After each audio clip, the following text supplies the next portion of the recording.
बिस्मिल्लाहिर्रहमानिर्रहीम अल्हम्दुलिल्लाहि रब्बिल आलमीन अस्सलातु वस्सलामु अलल रसूलिस सखलैन महबूबे रब्बिल मशरिक़ैन अल मग़रिबैन जद्दुल हसन वल हुसैन अबुल क़ासिम मोहम्मद अल्लाहुम्मा सल्लि अला मुहम्मद व अला मुहम्मद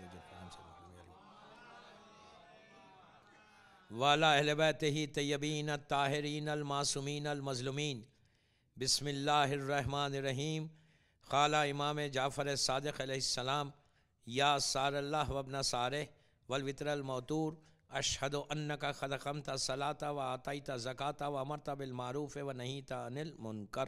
सलवात पढ़े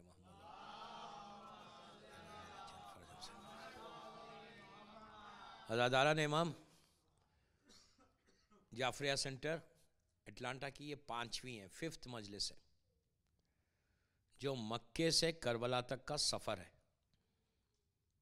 वो होली जर्नी जो मक्के से शुरू हुई और करबला तक गई। इसलिए कि मैंने पहली मजलिस में कहा था कि मक्के का सफ़र रसूल का शुरू हुआ और करबला पे ज़ाहिरी तौर पे ख़त्म हो गया था। इसलिए ख़त्म हो गया कि करबला तक जब ये इस्लाम पहुंचा तो ख़त्म हो गया था। लिटरली वो इस्लाम ही नहीं था। अगर वो हालात देखें तो यकीन नहीं आता कि 50 इयर्स में कितना चेंज आ गया इस्लाम में। 50 साल में 11 हिजरी से 61 हिजरी में ऐसा चेंज आया कि जब मौला की शहादत हुई 40 हिजरी में, तो और जब ये न्यूज़ शाम में पहुंची, सीरिया में पहुंची, तो वहाँ एक शामी कहने लगा कि अली को मस्जिद से क्या काम है।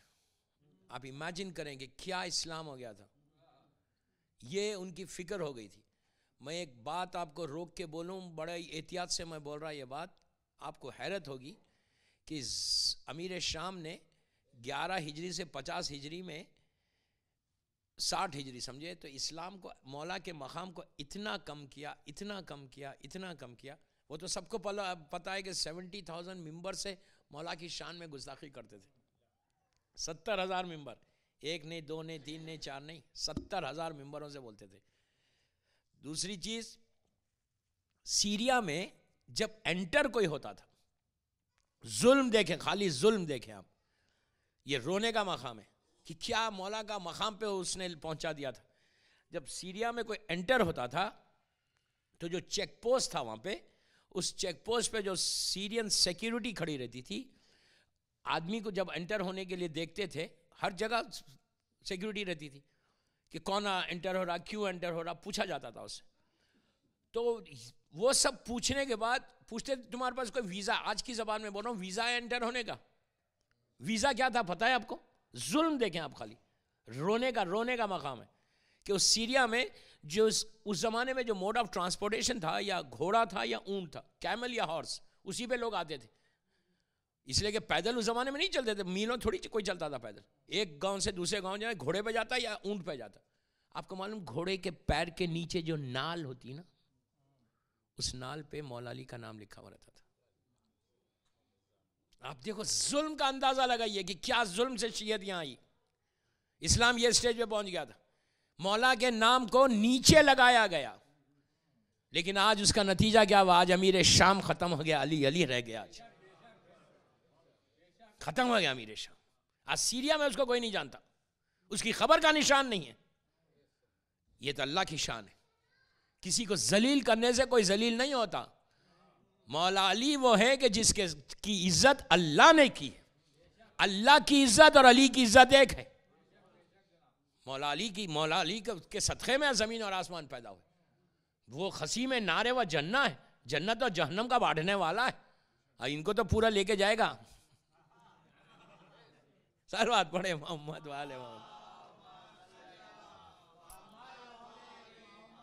मैं मजलिस की इब्तिदा में एक बात को क्लियर करना चाहता। कल मैंने सूरह तलाक की आयत के बारे में कहा था, 33, वो 33 नंबर नहीं है, 2nd आयत से शुरू हो रही, वल खदरा पे 3री आयत पे ख़त्म होगी। मैं 33 नंबर बोल दिया, मैं कैसा बोला मुझे नहीं मालूम, तो इसलिए कि मजलिस टेप हो रही, सब सुन रहे इस वक्त मुझे, तो 33 नंबर नहीं है, 2nd से शुरू हो रही और खदरा पे जाके ख़त्म होगी। ये वही आयत है कि जो सीने पे रख के भी पढ़े तो उससे हार्ट के आर्टरीज भी जो जो ब्लॉक है वो ओपन होते, लेकिन वही बात है कि यकीन है तो होते। आप पूरा कुरान पढ़ लें कोई फायदा नहीं है। जमजम पी लें, जमजम में गोता मार लें, आप जमजम में डूब जाएं, जमजम का पानी एक ड्रॉप भी जाएगा तो उसमें शिफा है, लेकिन शिफा मानेंगे तो शिफा है, वरना अल्लाह को कोई परवाह नहीं है देने की। ये नाम मासूमीन के नाम तो ऐसे हैं कि अगर आप यहाँ पे भी खुलूस के साथ या अली 110 मरतबा अगर कोई पढ़ के पानी में फूंक के पिए तो उसका शिफा हो जाए, नाम की बरकत है। तो जो कल मैंने सूरह तलाक की आयत पढ़ी वो सेकंड से शुरू होगी और वमन यत्तकुल्लाह से शुरू हो रही और खदरा पे जाके ख़त्म हो रही। खदरा पे जब ख़त्म हो रही वो आयत पढ़ना है 7 मरतबा। कल का जो मैंने वाक़या पढ़ा था वो इस आयत का वाक़या है कि मतलब इम्पॉसिबल को अल्लाह पॉसिबल करता है। वो सिर्फ खुलूस की बात है, ईमान की बात है, यकीन की बात है। यकीन है तो सब है, यकीन नहीं है तो कुछ नहीं। अब यकीन आई तो एक बात, एक छोटा सा वाक़या सुन ले, इसलिए कि ये पूरी जर्नी भी जो है यकीन ही के ऊपर है।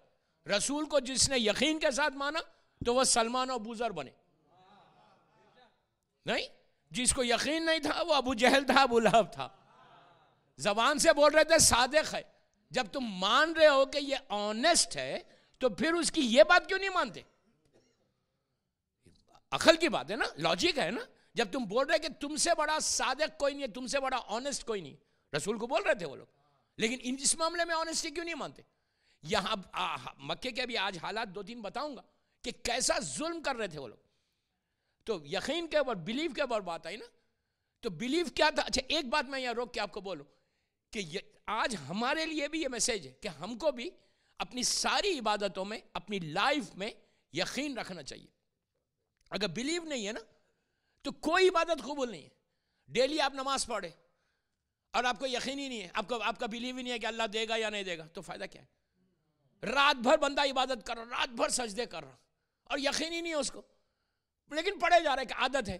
उससे बेहतर है रात में सो जाओ आराम से नरम तकिए पे, 2 सजदे यकीन के कर लो। समझ रहे आप बात? सिर्फ 2 सजदे करो यकीन के, पूरी रात सो जाओ, उतना अजर मिलेगा। लेकिन अगर यकीन ही नहीं है आपको जिंदगी में तो फायदा क्या उस जिंदगी का? यकीन के बारे में छोटा सा वाकया सुन ले कि यकीन कैसा मिलता है। और एक चीज याद रखो, यकीन जो मिलता है ना वो सिर्फ मौला अली की मोहब्बत ही में मिलेगा और कहीं नहीं मिलेगा। प्लीज गौर से सुने, मौला अली की मोहब्बत सही है, जिसके पास मोहब्बत होगी उसका यकीन डेवलप होगा। जैसे आज हम अपने इमाम ज़माना को पुकारते, अजल अल्लाह ताला फरज हो, अजल अल्लाह ताला फरज हो। हर ज़ियारत में आप यहाँ मजलिस के बाद ज़ियारत पढ़ते, क्या पढ़ते? अजल अल्लाह ताला। लास्ट में क्या बोलते?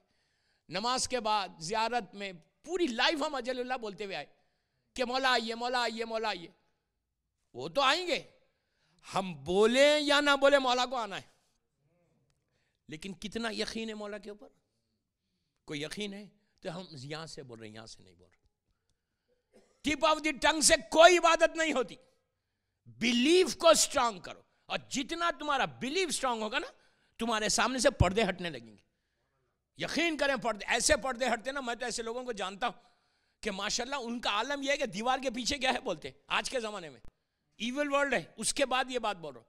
इतना अब आपको मजा ही और आएगा, लुत्फ ही और आएगा, इबादत का मजा ही और है। रात भर इबादत कर रहे हैं, रमजान पूरी इबादत कर रहे हो, यकीन ही नहीं है कि मौला देंगे या ये सही है या गलत है। तो यकीन के लिए एक छोटा सा वाकया सुन ले। ये मुख्तार इब्न अबू उबैदा सखफी का है। जब वाक़या करबला के बाद जब जनाब मुख्तार जो है सीरिया में, सलवात पढ़े मोहम्मद वाले मोहम्मद, जनाब मुख्तार जो है रिहा हुए। गौर से सुने, 5 मिनट का है लेकिन आपको यकीन मालूम होता है, मैं वो यकीन के लिए पढ़ रहा हूँ ये बात। करबला की ज़ियारत को गए, अल्लाह हमको भी ज़ियारत नसीब हो इंशाअल्लाह। मौला हुसैन की ज़ियारत करके मुख्तार पलट रहे थे। उस ज़माने में लोग अकेले नहीं चलते थे, ग्रुप्स में चलते थे पुराने ज़माने में। आज आप अकेले ड्राइव करके कहीं यहाँ से कैलिफोर्निया चले जाते, लेकिन उस ज़माने में कोई नहीं जाता था, हमेशा ग्रुप के साथ जाते। तो एक ग्रुप भी जा रहा था, तो मुख्तार ग्रुप में चलते चलते बोलने लगे कि मैं तो खातिलाने हुसैन से बदला लूँगा, मैं तो खातिलाने हुसैन से बदला लूँगा, ये बोल रहे। तो जो अतराफ़ में लोग हैं, लोग कहने लगे मुख्तार तुम अभी जेल से बाहर आए, और अगर इब्ने ज़ियाद को या हज्जाज बिन यूसुफ को पता चल जाएगा तो तुमको तो पकड़ लेंगे, तुमको मार देंगे। अब सिर्फ यकीन देखते जाना। दोस्तों एक बात बोलूं, करेज चाहिए, हिम्मत चाहिए। कौन जिंदा नहीं रहना चाहता? हमारा तो आलम यह है, डिप्लोमेसी इतनी है हमारे पास कि जरा सा हमारा बिजनेस में आगे पीछे हो और कोई बड़ा है तो उसके फौरन उसको नो तो बोल ही नहीं सकते। और आपको मालूम, पैसे वालों का एक मिजाज होता, पैसे वाले कभी नो सुनना नहीं चाहते। यस सर बोलो, बहुत खुश है। यस सर निकालो, यस सर सिर्फ अल्लाह और मासूम को बनाओ। मौला अली के लिए यस सर बन जाओ, लेकिन अपनी मत चलाओ। मर्जा कुछ बोलता है फौरन एतराज करते हैं, मर्जा के लिए यस सर बनाओ। अनकंडीशनल सरेंडर है वहां पे। मैं बोलूंगा इंशाल्लाह अखबारियत के ऊपर भी, बहुत जरूरी है। ये एक बीमारी, एक डिजीज फैल गई हमारे पूरे हिंदुस्तान पाकिस्तान में, सब कॉन्टिनेंट में। ये कैंसर है, लिटरली कैंसर है। अपने अमाल को खराब करना है का है। एनीहाउ, तो मुख्तार बोलने लगे कि मैं तो खातिलाने हुसैन से बदला लूंगा और चुन चुन के लूंगा। अकेला है मुख्तार। लोगों ने कहा मुख्तार तू डरता नहीं? कुछ नहीं बोल रहा। कहा तुम्हारे पास तो फौज भी नहीं है। कहा फौज बन जाएगी। मैं मुख्तारनामा नहीं पढ़ रहा, 5 मिनट का वाक़या है, बस सिर्फ यकीन के लिए बोल रहा हूँ। याद आ गया तो सुना दे रहा। मुख्तार आए, कूफे में ठहरे। लोगों ने जाके हज्जाज बिन यूसुफ को इत्तला कर दी कि सुनो तू तो यहाँ बैठा हुआ है। मुख्तार तो बोल रहे तेरा तुझसे बदला लेंगे, खातिलाने हुसैन से बदला लेंगे। हज्जाज ने कहा मेरी हुकूमत में? हज्जाज वो जालिम है कि अनबिलीवेबल। इसकी प्रिजन में 1 लाख आदमी था जब ये वासिल जहन्नम हुआ। 1 लाख। आज का पॉपुलेशन नहीं, उस जमाने का पॉपुलेशन। आप इमेजिन करें 100,000। उनका जुर्म क्या था, उनका क्राइम क्या था? सिर्फ विलायत अली, मौला हुसैन की मोहब्बत और विलायत अली। पकड़ के जेल में डाल दी। ये वो जालिम है जो सुबह में एक को मारता था, कत्ल करता था, दोपहर में एक को कत्ल करता था। ये वही जालिम है जिसके जमाने में दीवारें सादात बनाई गई बगदाद में। सैयद लोगों को काट के दीवार बनाई गई, चुन दिया, लिटरली ऐसा लाइव उनको चुन दिया दीवार में। ये वही जालिम है। इसने कहा मेरी हुकूमत। ये कहता है कि खातिलाने हुसैन से बदला लेगा। पकड़ के लेके आओ। फिर मुख्तार जंजीरों में आ गए, दरबार में इसको पेश किया। अच्छा, इसके बारे में यह कि इसके दरबार में कोई गया तो खाली नहीं आता था, आ ही नहीं सकता था उसको। अच्छा, मैं कुछ और समझ रहा था। तो पकड़ के मुख्तार को जंजीरों में जकड़ के हज्जाज के सामने रख दिया। पड़ा हुआ दरबार। अच्छा, हज्जाज के दरबार में एक खाल बनी हुई थी, एक स्किन थी, एनिमल की स्किन रखता था। वो एनिमल की स्किन पे खड़ा करता था और उसका गला काटता था। जो ब्लड गिरता था वो स्किन के ऊपर गिरता था, कारपेट खराब नहीं होना। तो वहां पे खड़ा कर दिया। अब सबको पता है कि अब हज्जाज इसका मुख्तार का गला काटेगा। दुनिया समझ रही गला कटेगा, मुख्तार का यकीन अपने कमाल पे है। मुख्तार को मालूम है कि ये मेरा खातिल नहीं है। जंजीरों में जकड़ा हुआ है मुख्तार। हज्जाज ने कहा मुख्तार। अच्छा, मुख्तार के बारे में यह है कि वेरी टॉल, 6'2" की हाइट थी, बड़े ब्रॉड शोल्डर्स थे, वेरी हैंडसम, गोरे थे, बड़े बाल थे, सुनहरे बाल थे। मतलब उन्होंने कोई जेल वेल कलर वाला करके सुनहरा नहीं किया था, वो बाई बर्थ थे। समझ रहे आप? खूबसूरत बाल और बड़े हैंडसम आदमी थे मुख्तार। और वो खड़े हुए।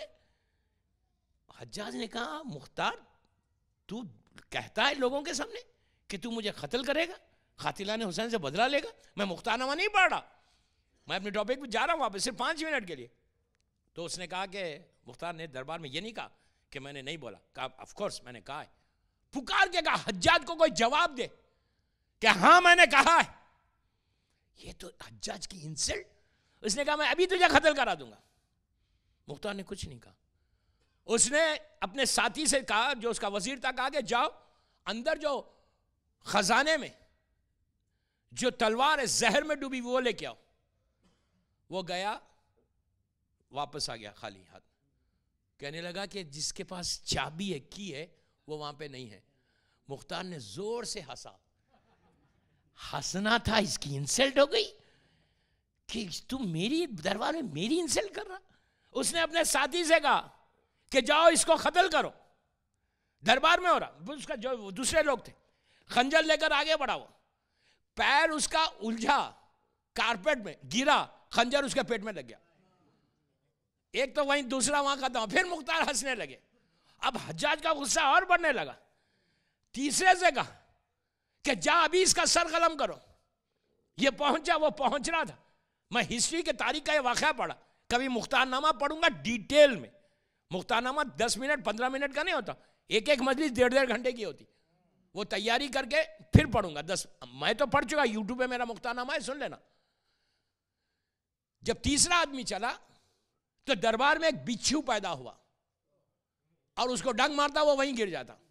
2 आदमी दरबार में मर गए, एक आदमी तलवार नहीं लाया। अब हज्जाज का गुस्सा बढ़ने लगा। हज्जाज ने जो उसका खास वजीर था उससे कहा कि जा कत्ल कर इसको। वो सर को झुका के खड़ा हो गया। हज्जाज को कोई इनकार करे? फिर कहा कि जा इसको कत्ल कर। कहा कि या शेख 2 का हश्र देख रहा है, मेरे बच्चे छोटे हैं। तो उस वक्त मुख्तार का जवाब देखे। मुख्तार ने पलट के कहा हज्जाज इनको क्यों भेजता है, तू खुद आ जा। अब सुनो, उसके बाद ये बोल रहा था, यजीद का पोस्टमैन आ गया वहां पे। वो यजीद का खत लेके एक आदमी आया, उसने पुकार के कहा, अच्छा यजीद का जो खत लाता था पोस्टमैन जो था उसका ड्रेस अलग होता था। अरब में सबके ड्रेस अलग है, आम लोग आप लोग नहीं पहचान सकते। मेरी तो पूरी जिंदगी अरब में गुजरी। कोईती अलग वजह से दिशदाशा पहनता, सऊदी अलग वजह का पहनता, यूएई के रहने वाले उनका अलग स्टाइल है, मस्कत वाले अलग पहनते, खतर वाले अलग पहनते, बहरेनी का ड्रेस है, ड्रेस सेम, स्टिच में आप पहचान सकते। आज भी इजिप्शियन का अलग है, सुडानीज का अलग है, अरब का जितने हैं ना उनके ड्रेस से आप पहचान सकते हैं कि ये इस कंट्री को बिलोंग करता। आज भी बात कर 1400 ईयर्स के बाद हम देख के पहचान लेते कि ये कोईती है, ये कोई सऊदी है, या दुबई वाला है, या मिस्री है, या सुडानी है। एक सेकंड में आप पहचान सकते ड्रेस से। आम इंसान नहीं पहचान सकता, वो जो वहां रहा गल्फ में वही पहचान सकता। तो ये तो सबको मालूम था कि ये यजीद का पोस्टमैन, उसका ड्रेस ही अलग था। वो दरवाजे से पुकार के कहा कि इब्ने ज़ियाद इसका खत पढ़ ले, अभी हुक्म मत दे, ये खत पढ़ ले। ये इब्ने ज़ियाद का खत आया। ये दिल में तो एक दूसरे से नफरत करते थे, लेकिन सामने पब्लिक में बताने बड़ी इज्जत करते थे एक दूसरे को। यजीद का खत आया, उसने खत लिखा। कंटेंट क्या थे वो तो बाद में इब्ने हज्जाज को पता चला, लेकिन मुख्तार को मालूम था कि उसके अंदर के कंटेंट्स क्या लिखा हुआ है। यजीद ने एक अजीब जुमला लिखा था। यजीद ने यह लिखा कि हज्जाज अगर मुख्तार ये कहता है लोगों के सामने कि वो तेरा खातिल है, वो तेरा खातिल है, और अगर उसने कत्ल नहीं किया तो उसका झूठ खुद ब खुद साबित हो जाएगा। लेकिन वो अपनी मर्जी से नहीं कहता, वो कहता है कि अली ने उससे कहा।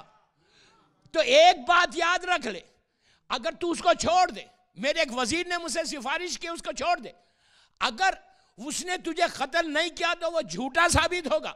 लेकिन एक बात याद रख ले, अगर अली ने कहा है तो वो होके रहेगा। दुश्मन को कितना यकीन है अली पे, असल बात यह था, यकीन पे बात आई थी ना। दुश्मन को कितना यकीन है, हमारे पास कितना यकीन है। हम तो मौला का नाम लेते हैं, यकीन को पैदा करो। कल बात मेराज तक पहुंची थी, अल्लाह का रसूल आ गए। ये 4 हिजरी का वाक़या, 4 साढ़े 4 हिजरी।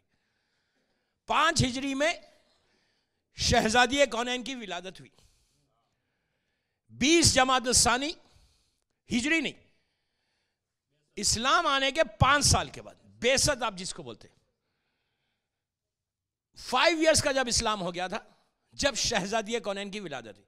बीबी की विलादत में कोई इख्तलाफ नहीं है। सब रावी लिखते हैं कि 20 जमात-उस-सानी, 5 बेसत, इस्लाम आके 5 साल हुए थे।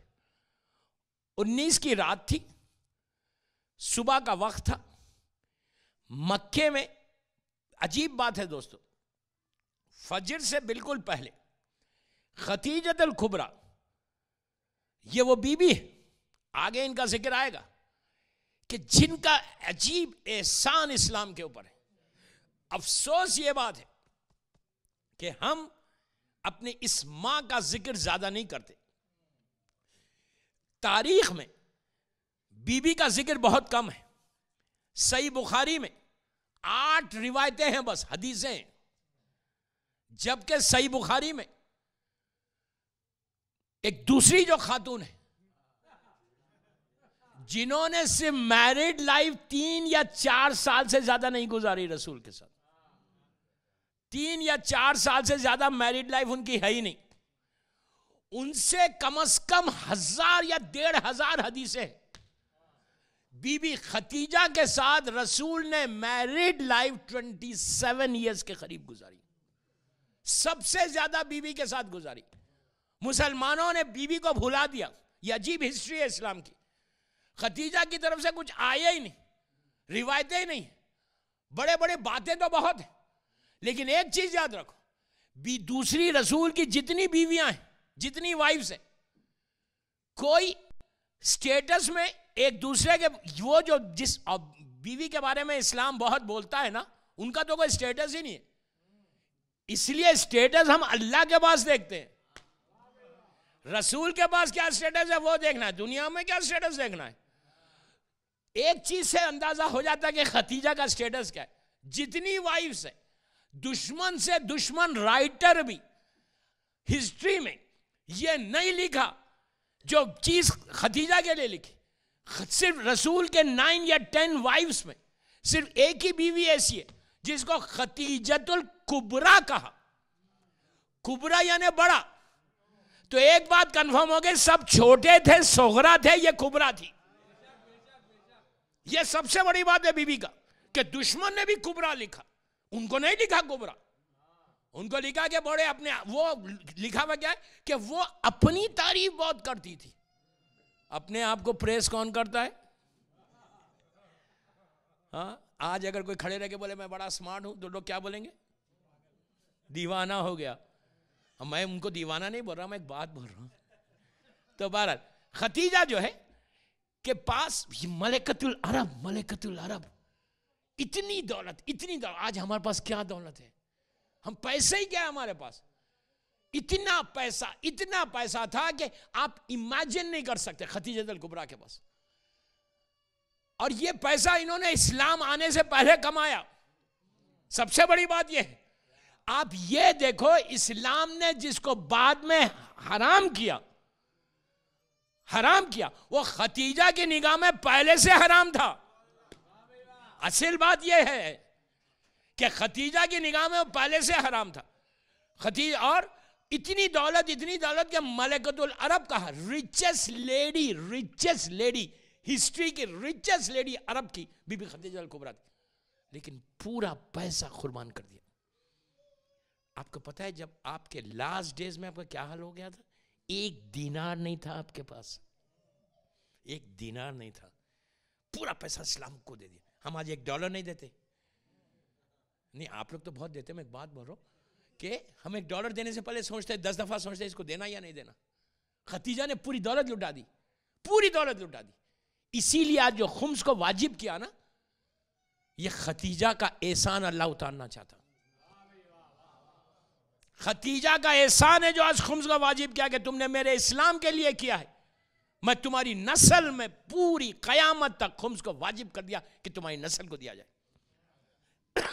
खतीजा खुद रिवायत करती है कि जब सुबह हुई, बीबी ने मैसेज भिजवाया हर तरफ औरतों को कि मेरे डिलीवरी होने वाली है, मेरी आके हेल्प करो। उस जमाने में हॉस्पिटल्स तो नहीं थे।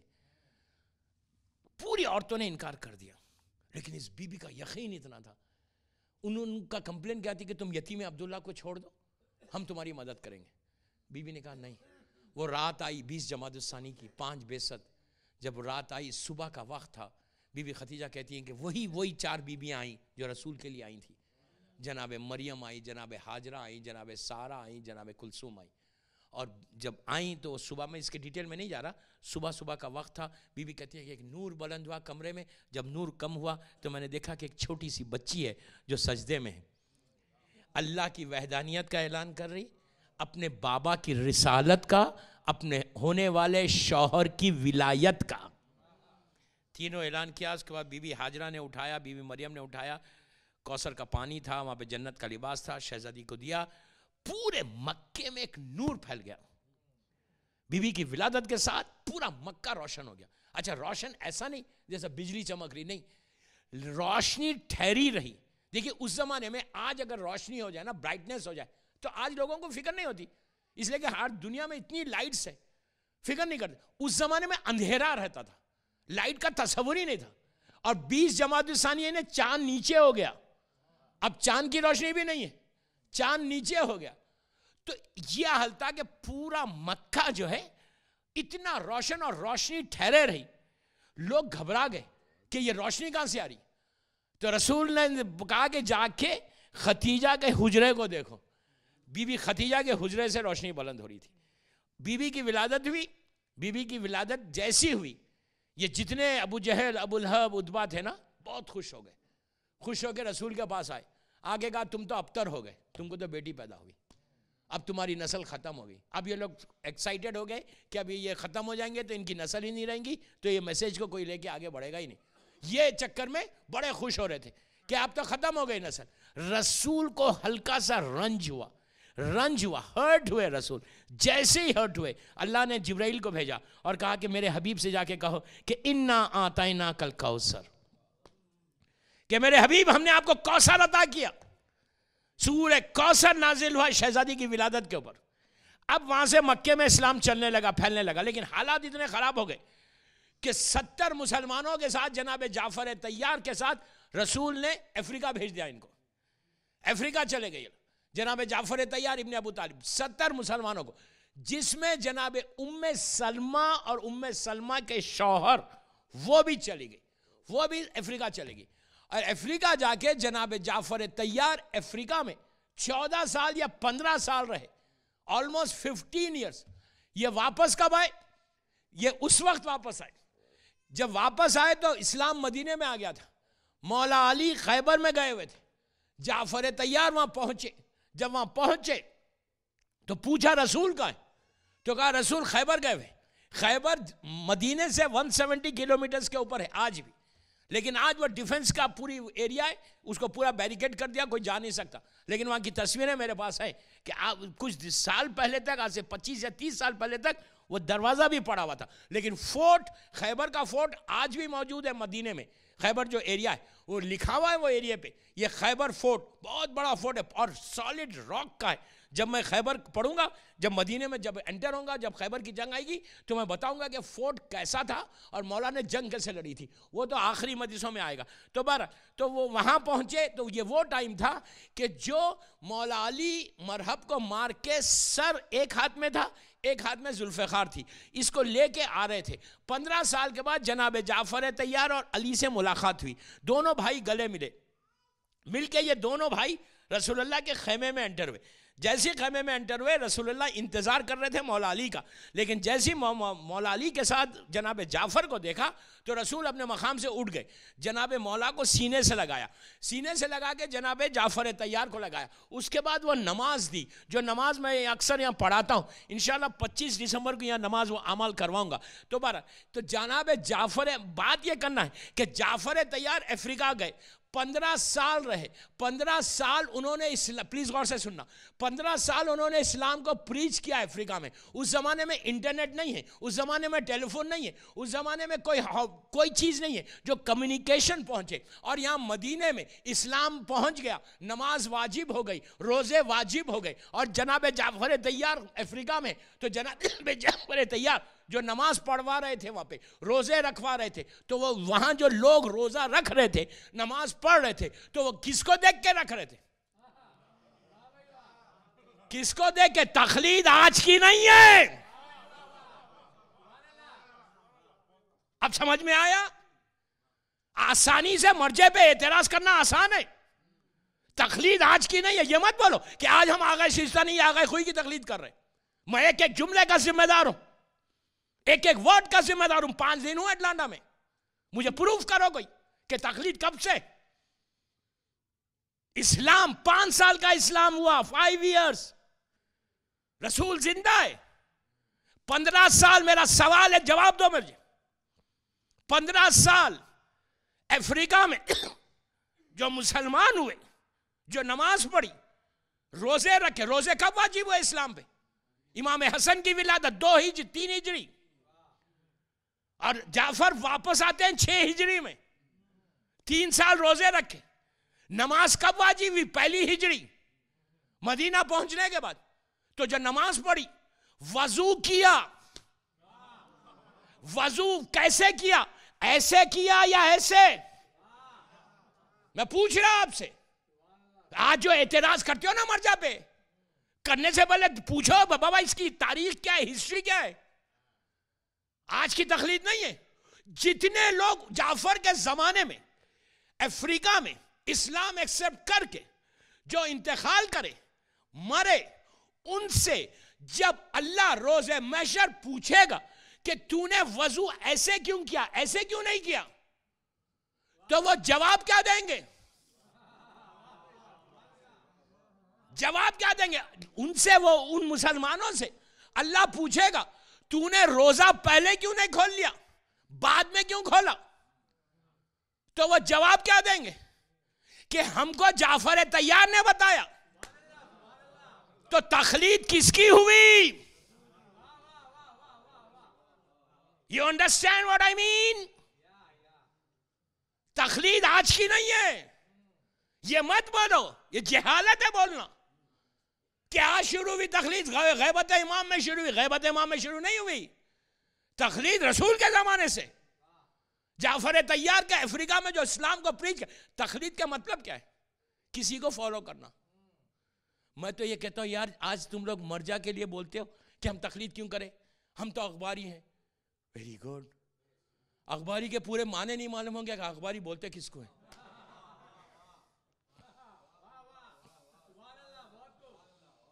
किसको बोलते हैं अखबारी? मेरी मजलिस, मेरी टॉपिक बदल रही, मैं बदलूंगा नहीं टॉपिक, डोंट वरी। ऐसा नहीं मैं आपको फिरा के जंगल में ले जाके छोड़ के चला जाऊंगा। मैं वापस आ रहा हूं अपने मसले पे। बड़ी आसानी से बोलते हैं। अब लोग कहते कि मौलाना हम तो इमाम ज़माना की तखलीद में। अरे बाबा, इमाम की तखलीद नहीं होती, इताअत है। इमाम की इताअत है, इताअत, ओबीडियंट है। तखलीद तुम बदल सकते, इमाम को बदलोगे तो इस्लाम से बाहर हो जाओगे। इमाम की कोई तखलीद करता है? ये जहालत है। अगर कोई ये बोले कि मैं इमाम की तखलीद कर, बाबा इमाम की तखलीद कैसे कर रहे तुम? इमाम की इताअत है। इमाम अगर बोल दे कि ये करना, ये दिन है, इस मिसाल के तौर पर अब जमाने का इमाम बोले नहीं ये दिन है, तो आपको दिन मानना है। इताअत ऐसी है। अगर लेकिन मर्जा अगर बोले कि ये दिन है, तो you can ask him, you can argue, अदब के साथ, मोहब्बत के साथ, प्यार के साथ। उनका कोई मसला आगा शिस्तानी का आपको समझ में नहीं आ रहा, आप जाओ, पूछो, बैठो, बात करो, यू कैन आस्क हिम। लेकिन इमाम को पूछ नहीं सकते। इमाम को पूछोगे इस्लाम से बाहर हो गए। तो तखलीद आज की नहीं है। तखलीद रसूल के जमाने की। जाफर तैयार पहला मुखल्लिद जो हुए वो जाफर तैयार की तखलीद में हुए। मक्के में, आप सोचो, इमेजिन करो, इस्लाम मदीने में नहीं गया, मक्के से जाफर गए, जब तखलीद शुरू हो गई। इब्तदाई जमाने में तखलीद हुई। लोग बड़े आसानी से कह देते कि हमको मर्जा समझ नहीं आता, इसलिए कि हम खुद मर्जा बन गए। हर ड्राइंग रूम में बैठ के फतवे दो। आप लोग नहीं देते अटलांटा वाले, मैं तो बोल रहा। सलवात पढ़े मोहम्मद वाले मोहम्मद।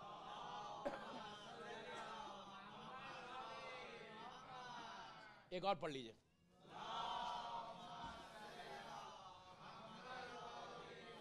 और किसी को हक नहीं है फतवा देने का सिवाय मर्जा के। हम क्या समझ रहे हैं मर्जा को? तो मर्जा यूं ही तकरीर फतवा देता है, यूं ही फतवा दे देता, कोई उसकी मर्जी में। कोई मर्जा की, कोई मर्जा उसको शौक नहीं है तकलीद करवाने का। बहुत बड़ी बात बोला मैं। कोई मर्जा, क्या मर्जा ने मार्केटिंग के लिए मैनेजर्स बना के पूरी दुनिया में भेजे कि यार मेरी तकलीद करवाओ? मैं आपसे पूछता, कोई मार्केटिंग मैनेजर है किसी आगा शिस्तानी का, आगा बशीर नजफी का, या आगा फैयाज का, किसी का कोई लोग है या मार्केट में फैले हुए कि यार उनकी तकलीद करो? मर्जा को क्या मिल रहा? Is he getting anything? Nothing. मर्जा तो चाहता ही नहीं, किसी मर्जा को शौक नहीं है। वो हमारी फिक्र से बहुत आगे, मेहनत करके आज बने। तखवा उनका इतना है, इतने पायस हैं, उनको क्या 80 साल, उनको क्या जरूरत है पैसों की? हमारे हम खुम्स देके बड़ा एहसान करें। अरे बाबा तुम खुम्स देके मर जा, तुमसे खुम्स लेकर तुम्हारे ऊपर एहसान कर रहा पैसे लेके, इसलिए कि तुम्हारा पैसा पाक हो रहा। पैसा लेके पाक हो रहा, वरना मर्जा दे देगा तो कौन लेगा? तुम इमाम को दे सकते? कभी भी नहीं दे सकते। आज का जमाना नहीं है। और इमाम और हर मासूम के जमाने में तकलीद थी, इसलिए कि मौला मदीने में मौला के जो नायब थे फलां शहर में, फलां शहर में, फलां शहर में, मौला बोलते थे उससे मसला पूछो। और हमको तो शुक्र अदा करना है कि हमारे मसले खुद ब खुद हल हो जा रहे। अगर कल हमसे आगा शिस्तानी पूछे, अल्लाह पूछे आज के दौर के शिया से कि तूने एहराम ऐसा क्यों बांधा, ऐसा क्यों नहीं बांधा? तू जब हज पे गया था तो जो हजर अस्वद से तवाफ क्यों शुरू किया और 7 चक्कर क्यों लगाए? जब हजर अस्वद पे पहुंचा तो ऐसा पलटा क्यों नहीं? खाली अपने शोल्डर को क्यों बता रहा था? तूने सही ऐसा क्यों की, यूं क्यों नहीं की सही? उसके बाद अरफे में तूने ये क्यों किया? मीना में जब तू रहा तो मीना में पूरे 3 रात क्यों नहीं रहा? बीच में गया क्यों? छोड़ा कैसा मीना? तो आप क्या बोलने वाले? उसके बाद वजू के बारे में पूछा आज का, क्या तूने वजू ऐसे क्यों किया, ऐसे क्यों नहीं किया? नमाज, मैं एक बात आपको रोक के बोलूं, मिंबर पे हूं 5 दिन हूं, एक एक जुमले का जिम्मेदार, एक एक जुमले का रिस्पॉन्सिबल ऑफ माय वर्ड्स। आज कोई नमाज बताए मुझे कुरान मजीद से, पूरी नमाज, तकबीरतुल एहराम, फजर की जोर से पढ़ना, खुनूत पढ़ना, सजदा बताए ना उससे, कुरान से 7 चीजें सजदे में वाजिब है, पेशानी, दोनों हाथ, घुटने और अंगूठे। कोई कुरान से बताए कि सजदा ऐसा करना, अगर तुम सजदा ऐसा करोगे तो तुम्हारी नमाज बातिल हो जाएगी, एक नमाज कबूल नहीं होगी। कोई बताए कुरान से? क्या बोल रहा? कोई बताए मुझे कुरान से? 3 रकअत मगरिब की पढ़ना बताओ। कुरान का जिक्र, नमाज का जिक्र मुसलसल है कुरान में, मुसलसल है, लेकिन पढ़े कैसा?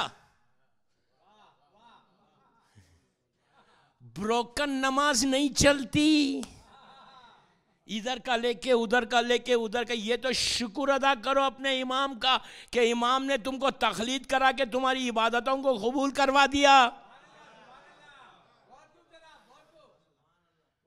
शुक्र अदा करो इमाम का, अल्लाह का शुक्र अदा करो कि ये हमारे ऊपर रहम किया वो। अच्छा, मैं कोई ये नहीं बोले कि यार कुरान में नहीं है, ऑफ कोर्स कुरान में है, पूरी नमाज कुरान में है, पूरी नमाज। मैं क्लियर करना चाहता बात, इसलिए कि आजकल तो एक एक चीज लाइव पूरी दुनिया देखती, बाद में कोई किसी को शक हो। नमाज 200% कुरान में है, पूरी नमाज, सजदा पूरे है कुरान में। लेकिन कुरान किसके लिए आसान हुआ? आपके मेरे लिए? नो, कुरान कह रहा है मेरे हबीब, हमने कुरान आपको आपकी जबान के लिए आसान किया। कुरान नाजिल कहां हुआ? रसूल के कल्ब के ऊपर, कल्ब से आया कहां? जबान पर। तो कुरान आसान है रसूल के लिए या उसके लिए? कुरान को पूछना है ना तो रसूल से पूछो या उससे पूछो जो रसूल की जबान चूस के आगे बढ़ा। नहीं, कुरान हमारे लिए आसान है, रासिखूना फिल इल्म के लिए आसान है, हमारे लिए नहीं आसान। फिर वैसे बनो कि पूरी जिंदगी के लास्ट 20 इयर्स फिजा ने कुरान में बात की, फिर ऐसे बनो कुरान में है, पूरी नमाज है, फिर बोलो क्लियर कर रहा हूं बात, पूरे सजदे हैं, लेकिन हमको नहीं मालूम। इसीलिए रसूल ने लास्ट सरमन में क्या कहा था? इन्नी तारिकुम फीकुम सखलैन, किताब अल्लाह इतरती अहले बैती, मैं तुम में 2 चीजें छोड़ के जा रहा, किताब खुदा और मेरी इतरत अहले बैत। रसूल का लास्ट सरमन क्या था? इन्नी तारिकुम फीकुम सखलैन, मैं 2 चीजें दे के जा रहा, किताब और अहले बैत। इन दोनों के साथ रहोगे तो महशर में हौज़े कौसर पे मुझसे मिलोगे। जब ये कहा, एक जालिम ने खड़े रह के कहा कि हमको सिर्फ कुरान चाहिए, हस्बना किताब अल्लाह, इसीलिए यह नतीजा हुआ, किसी का वजू ऐसा, किसी का ऐसा, किसी के हाथ यहां, किसी के यहां, किसी के यहां। आज तक डिसाइड नहीं कर सके कि हाथ रखना भी है तो कहां रखना है। चल बात पड़े मोहब्बत वाला।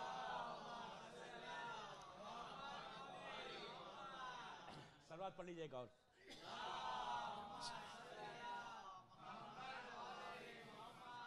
बस दोस्तों, मौला सलामत रखे। बात आ गई थी इसलिए मैंने बोल दिया, मेरा स्केड्यूल में ये नहीं था, तकलीद स्केड्यूल में नहीं थी। बहरहाल जो बात क्लियर करना था मैंने क्लियर की। एक चीज़ मैं सिर्फ आपको ये बात कर देना चाहता, मेरे यूथ को, अटलांटा का यूथ और जो मुझे मेरी मजलिस सुन रहा है इस वक्त लाइव, कि तकलीद से गफलत मत करो प्लीज़। अपने आमाल तुम्हारे ख़त्म हो जाएंगे। हज और उम्रे के ऊपर तो लाजिम है, नमाज तुम्हारी नहीं होती। नमाज और तकलीद उसूल में नहीं है, फुरू में, फुरू में, फुरू में लाजिम है, लाजिम है। या फिर आप इतना आपके पास इल्म हो कि आप खुद डिसाइड कर लो कि क्या करना है, किसको। लेकिन ये मत बोलो कि तुम, मिसाल आपको छोटी मिसाल दूं कि अगर आज टेस्ट ट्यूब बेबी की बात आती है, कौन बताता है? किसके पास जाएंगे आप? कोई हलाल हराम है तो किससे पूछेंगे? रसूल को देखा आपने? मौला को देखा? तो आप बोलेंगे मैं किताबें पढ़ूंगा। तो किताबें पढ़ूंगा तो किसकी किताब है वो? रसूल ने लिखी, आलिम ने लिखी। जब तुम उसकी किताब पढ़ के उसको फॉलो कर रहे तो वही तकलीद है। अब मैं एक बात बोलूं, थोड़ा सा कॉमन सेंस लेना चाहिए उन यूथ को। बड़े तो बेचारे सब तकलीद करते। घर बनाना है अमेरिका में, अटलांटा में, तो खुद ही बना लेते। जाते इंजीनियर के पास, जरा सा बीमार हुए, ये इन लोगों को पता कब चलता मालूम तकलीद क्या है? जरा सा बंदा बीमार हो, जाता डॉक्टर के पास। डॉक्टर के पास जैसे ही पहुंचा, उसने देख के रिपोर्ट देख के कहा, ओ बाबा तेरे अंदर तो ये है, ये है, ये है, ये। जाहिरी तौर पे तो बॉडी बिल्कुल सही है। उसने कहा अंदर तुम्हारे ये बीमारी आ गई, ये बीमारी आ गई, ये बीमारी आ गई। जो बड़े गुस्से में, बड़े गुरूर में रहते थे ना, ऐसा ठंडा होता जैसी बीमारी का नाम सुनता ना। अच्छा, वो मुसलमान भी नहीं है डॉक्टर। उसने कहा ये है, ये तो फौरन कहने लगा भाई तू ये बोल भी इसको बचना कैसा। उसने कहा ऐसा काटूंगा मैं, ये करूंगा, ये निकाल दूंगा, ये आर्टरी काट के नई आर्टरी डालूंगा। उसने कहा प्लीज कर दे यार, मुझे जिंदगी चाहिए।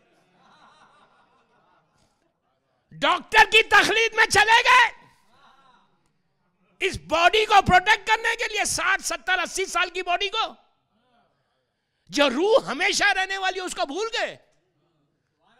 तकलीद तुम्हारी रूह की ग़िज़ा है। इसलिए कि नमाज ही सही नहीं तो तकलीद, रूह को फायदा क्या है? आप एक छोटी मिसाल देता, बात आई है तो सुनी ले। लोग बोलते हैं कि डिफरेंस ऑफ ओपिनियन क्यों है इतना? एक मर्जा एक मसला बोलता, एक मर्जा एक मसला बोलता, एक मर्जा एक मसला बोलता। सब एक जगह डिसाइड होके क्यों नहीं बैठ जाते? बैठ के डिसाइड क्यों नहीं कर लेते? राय देने में तो हमसे ज्यादा मास्टर्स कोई है ही नहीं। अगर हम रसूल के जमाने में होते तो जरूर बोलते नहीं आप तबलीग ऐसा नहीं, ऐसा करें, आप ऐसा मक्के में क्यों, मदीना बाद में जाए। पहले हमारी बात सुने। अटलांटा वाले नहीं, मैं तो एक बात बोल रहा, आप समझ रहे मेरी बात? ऐसी राय दे रहे कि ये और ये, बैठ के बड़े बड़े बातें करते कि हम क्या करें, ये क्या हम क्या करें, वो हम क्या करें।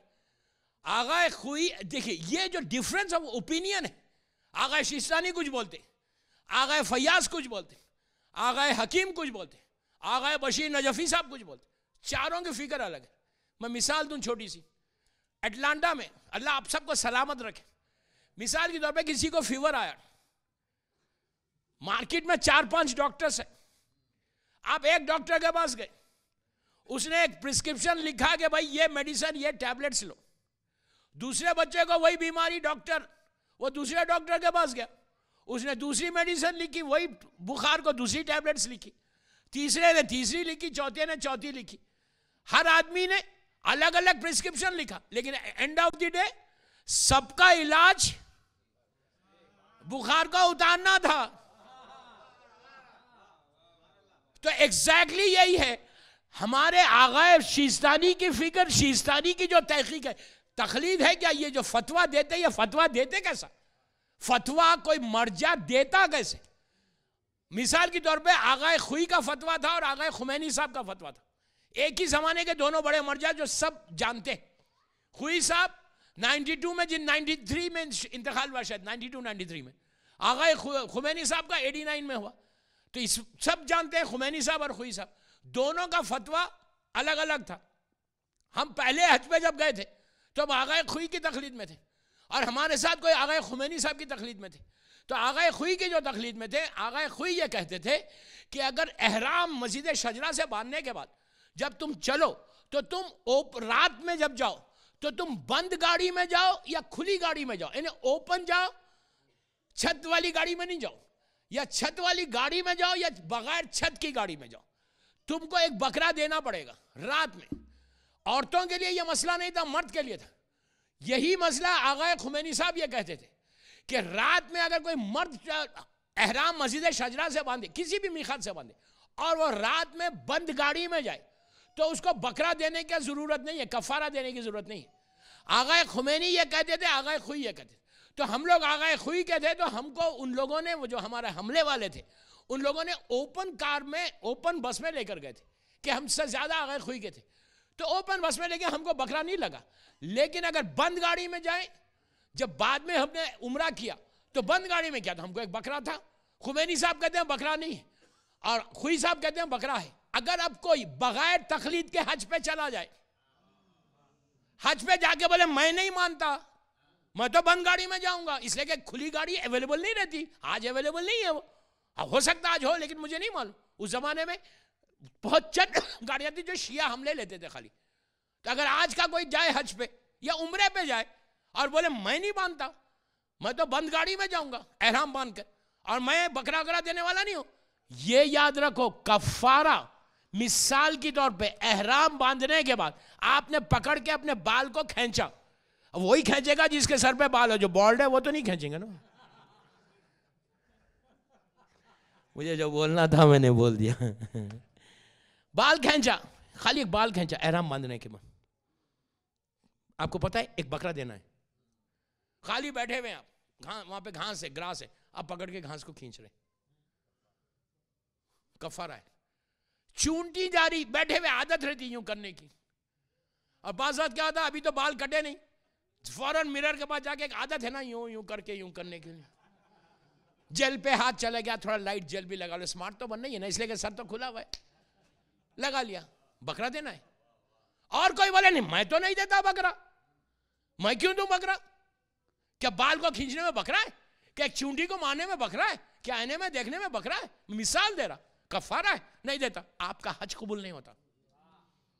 अल्लाह से जिद मत करो। जैसे रमजान में 30 रोजे रहे आप, और ईद की नमाज से पहले आपने कहा, मिसाल के तौर पर यहां जो भी $10 जो भी था, आपने कहा मैं नहीं देता $10, आपका एक रोजा कबूल नहीं है, वो $10 आपके 30 रोजों को कबूल करा रहा, उसी तरह एक बकरा पूरे हज को कबूल करवा रहा। वहां पे आप, ये इस्लाम में ये नहीं चलता कि मैं कहता, सब चलता, चलता वलता कुछ नहीं, वही चलता जो मोहम्मद मुस्तफा का इस्लाम है, नानी दादी का इस्लाम नहीं चलता। सलवात पढ़े मोहम्मद वाले मोहम्मद। आज मैं भी इसलिए रिलैक्स होकर पढ़ूं कि मुझे पता है कल क्या है। आज नहीं बोलना कुछ, समझ रहे आप, मेरे पास टाइम ही नहीं था। तो एनी तो जनाब जाफर तैयार की तकलीद थी, पहली तकलीद जो हुई। जाफर तैयार तो मदीने में आए, अब बीबी मक्के में जिंदगी गुजार रही थी। अल्लाह का रसूल को बस स्ट्रगल पे स्ट्रगल, स्ट्रगल पे स्ट्रगल आ रहा, तबलीग कर रहे लोग मारे जा रहे, तकलीफें हो रही, परेशानियां हो रही। एक दिन रात का वक्त था, 12 या 13 तारीख थी, अल्लाह का रसूल तबलीग करते हुए जा रहा था। तो कुछ यहूदी, कुछ ईसाई और अबू जहल, अबू लहब, ये दोनों जालिमीन, और अबू सुफियान पहाड़ पे बैठे हुए थे। कहा देखो मोहम्मद जा रहे हैं, कहा ये लोग तफरी के लिए, माज़अल्लाह। कहा रसूल को बोला यतीम अब्दुल्ला यहाँ आओ। मैं इसलिए यतीम अब्दुल्ला बोल रहा कि सरकार का वो नाम लिए तो सलवात वाजिब हो जाती, लाजिम हो जाती। अल्लाहुम्मा सल्ली अला मुहम्मद। यतीम अब्दुल्ला यहाँ आओ, अल्लाह का रसूल है। तो कहा तुम ये जो कहते हैं कि खुलू ला इलाहा इल्लल्लाह तुफ्लिहू, कहो अल्लाह एक है, तो ये कहने से तुम कहते हो कि तुम्हारा अल्लाह सबसे बड़ा है, तुम अल्हम्दुलिल्लाह रब्बिल आलमीन कहते हो सबसे बड़ा है, इसलिए कि ये अल्हम्दुलिल्लाह रब्बिल आलमीन इन लोगों ने पहले सुना था, रसूल से नहीं सुना था, अली के बाबा से सुना था। उस वक्त इस्लाम नहीं आया था तो खामोश बैठे हुए थे। जब इस्लाम आ गया अब तो फिक्र हो गई, अरे ये तो वही जुमले हैं जो अबू तालिब ने कहे थे। तो कहा तुम तो इतना कहते हो आलमीन का रब है, तुम्हारा रब की इतनी ताकत है। अल्लाह का रसूल इन जाहिलों से क्या बात करे। कहा कि हाँ। तो कहा अच्छा सुनो, अगर हम तुमको उस वक्त रसूल मानेंगे, उस वक्त रसूल एक्सेप्ट करेंगे, उस वक्त हम तुम्हारे इस्लाम को एक्सेप्ट करेंगे कि जो चांद इस वक्त पूरा मुकम्मल है, 14वीं का चांद है, 13 की तारीख थी, इस चांद को 2 टुकड़े कर दो। रसूल तो जानता था, रसूल जानते थे कि इनका मतलब क्या है। रसूल ने कहा हुज्जत तमाम करने के लिए कि अगर मैं कर दूं तो तुम उसे एक्सेप्ट कर लोगे इस्लाम। तो कहा हम ऑफ कोर्स करेंगे। अल्लाह के रसूल के लिए चांद को 2 हिस्से करना क्या, कायनात को 2 हिस्से कर दे। वो रसूल के लिए चांद क्या, इनके लिए ना चांद ना मौला के लिए सूरज। मैं भी चांद के बाद सूरज पे आता हूं। चांद का कहा 2 टुकड़े कर दो। रसूल ने कहा अगर मैं कर दूं तुम इसे एक्सेप्ट कर लोगे इस्लाम को। तो कहा ऑफ कोर्स करेंगे। सरकार ने कुछ नहीं किया, खाली अपनी उंगली का इशारा किया। अच्छा एक बात मैं यहां रोक के बोलूं, 2 टुकड़े लिटरली ऐसा डिवाइड होके 2 पीसेस में हो गया था चांद। आपको मालूम इस वक्त पूरी दुनिया ने देखा है, पूरी दुनिया ने देखा है 2 पीसेस में हो गया था। क्या एक रिवायत है, कहां तक सही है मुझे नहीं मालूम, हिस्ट्री में है, बिकॉज मेरी टॉपिक हिस्ट्री है इसलिए मैं ये रिवायत पढ़ा, but I don't know how far it's correct. History में है इसलिए पढ़ा, इसकी कोई सनद नहीं, ऑथेंटिसिटी नहीं, लेकिन मेरी टॉपिक मक्के से करबला तक है इसलिए मैं वाकयात पढ़ा। एक रिवायत में यह है कि कैलिकट इंडिया का जो सिटी है केरला में, वहां का जो राजा था उसने अपनी किताबों में पढ़ा था कि आखिरी नबी जब आएगा तो वो चांद के 2 हिस्से करेगा। तो एक रिवायत हिस्ट्री में यह है कि वो वहां बैठा हुआ था घर के बाहर और उसने चांद के 2 हिस्से देखे तो वो घबरा गया कि वो नबी आ गया। तो फिर उसने एक डेलीगेशन भेजा था मक्के में, लेकिन मक्के में नहीं पहुंचा, वो मदीने में पहुंचा। कहां तक सही है हिस्ट्री का वाकया मैंने बयान कर दिया, लेकिन इसकी कोई ऑथेंटिसिटी नहीं। तो बहरहाल 2 हिस्से हो गए। अब ये तो घबरा गए, घबरा के कहने लगे ये क्या हो गया। कहा अच्छा अब यतीम अब्दुल्ला हम अभी तुमको नहीं मानेंगे। कुछ सीरिया से हमारे कारवान गए हुए, यमन कारवान गए हुए, उनसे पूछेंगे कि वो उन्होंने भी देखा तो हम आपको एक्सेप्ट कर लेंगे। कारवान 2-3 दिन में आ गए, सबने जाके पूछा कि तुमने देखा चांद 2 पीसेस में हुआ। उन्होंने कहा हमने देखा। आके कहने लगे ए मोहम्मद तुम तो तुम बड़े जादूगर हो यार, तुम जमीन से जादू आसमान पे भी लेके चले गए। माज़अल्लाह माज़अल्लाह माज़अल्लाह। का तुम्हारी जादू ऊपर भी चली गई।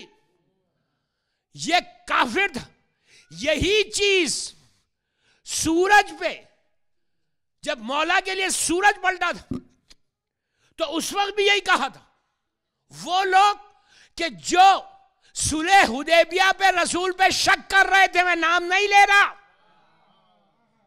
उन लोगों ने कहा था अच्छा सब ये कहते हैं कि अली ने सूरज को पलटाया। मैं नहीं कहता अली ने सूरज को पलटाया। कितने खामोश हो गए आप लोग। सूरज को नहीं पलटाया मौला ने, नहीं पलटा खुद। सूरज फिर कह रहा मौला अली ने सूरज को नहीं पलटाया, अबू तुराब ने तुराब को पलटाया। जमीन को पलटाया तो सूरज पलटा। जमीन गश्त कर रही, सूरज तो अपने मकाम पे। लोग कहते हैं कि सूरज, उस वक्त भी यही कहा था, शक किया था कि यह कैसा पलट गया। हमारे छठे इमाम इमाम जाफर सादिक अलैहिस्सलाम कहते हैं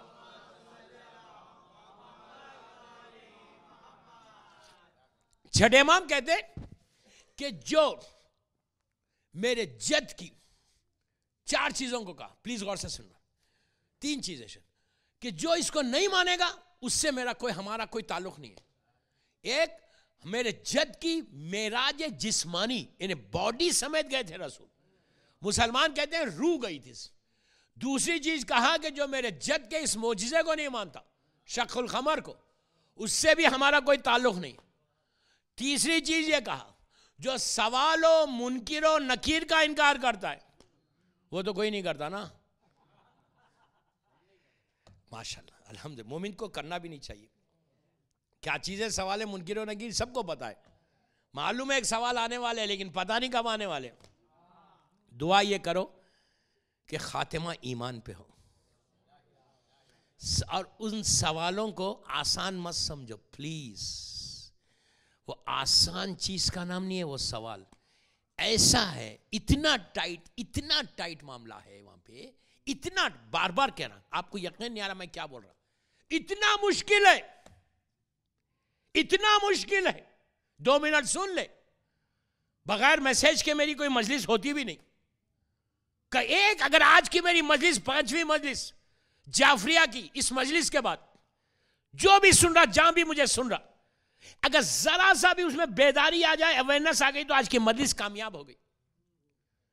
जो मकसद है मजलिस है, मकसद मजलिस ये नहीं है कि मैं जाफरिया में और पूरों को खुश करके चला जाऊं। मुझे आपको खुश करना नहीं है, मुझे बीबी को खुश करना है, मेरे इमाम को खुश करना है। जो बात में रसूल का ये जुमला आया, इसलिए मैं बात रिलेटेड हुई, इसलिए बोल रहा, सवाल और मुनकिर और नकीर को, औरत मर्द लड़की लड़का सब, 15 साल का लड़का 9 साल की लड़की, कितना वाजिब है, इतना हार्ड है वो, इतना मुश्किल है, इतना मुश्किल है, फिर कह रहा इतना मुश्किल है। तलखीन में आप क्या कहते, इस्माई फम, उसके बाद एक एक चीज बताते, उसमें हम कहते हैं कि सवालो मुनकिरो नकीर हक़ुन, आप डिनाई मत करो, हिला के बॉडी को हिला के बोलते कि सवालो मुनकिरो नकीर हक है। पूरी जिंदगी अटलांटा में इनकार करता था, अब लेटा हुआ है नीचे, अब तो मत कर। ऊपर मजाक उड़ाता था, बोलता था आबिद बिलग्रामी डराता बहुत है, मैं थोड़ी डरा रहा, अल्लाह का रसूल डरा रहा। ये बहुत कॉमन वर्ड है, मैं तो बहुत आदी हूं इसका, पूरी दुनिया में बोलते। लोग कहते मौलाना बड़ा डराते हो यार, जिंदगी की बात करो ना, हर वक्त मौत मौत, कहीं से भी मौत को ला लेते बीच में। अब हिस्ट्री पढ़ रहे, मक्के से करबला मौत को ला लिया, मौत को ला लिया। मैं कहता हूं यार तुम मौत मौत कह रहे हो, मैं तो जिंदगी की बात कर रहा, आप इसको मौत समझ रहे, मैं तो लाइफ की बात कर रहा। वह इतना सख्त है, नीचे इतना सख्त है कि हम बॉडी को हिला के क्या कहते कि सुनो, औरत भी है लड़की भी है तो बोलते सुनो, नाम लेके बोलते, आए आबिद बिलग्रामी, मैं बुलाऊं किसी का नाम, वो रात में सोएगा नहीं, इसलिए कि मेरे साथ बड़ा बिटर एक्सपीरियंस हुआ। कहने लगा मौलाना आपने तो मार दिया मुझे, बीवी का फोन आ गया कि आपने मेरे शौहर का नाम क्यों लिया, किसी और का नाम ले लेते। बाबा किसी के बोलने से मौत नहीं आती, मेरा मौला अली कहते हैं कि तुम मौत से डरते हो, मौत खुद तुम्हारी हिफाजत करती है, तुम क्या मौत से डर रहे यार, मौत से तो डरना ही नहीं, अली वाला मौत से नहीं डरता, लेकिन हमको एक डर है। हिला के क्या कहेंगे मौलवी उस वक्त, इस्माई फम आबिद बिलग्रामी, सवाल मुनकिर और नकीर हक है, लाजिम है।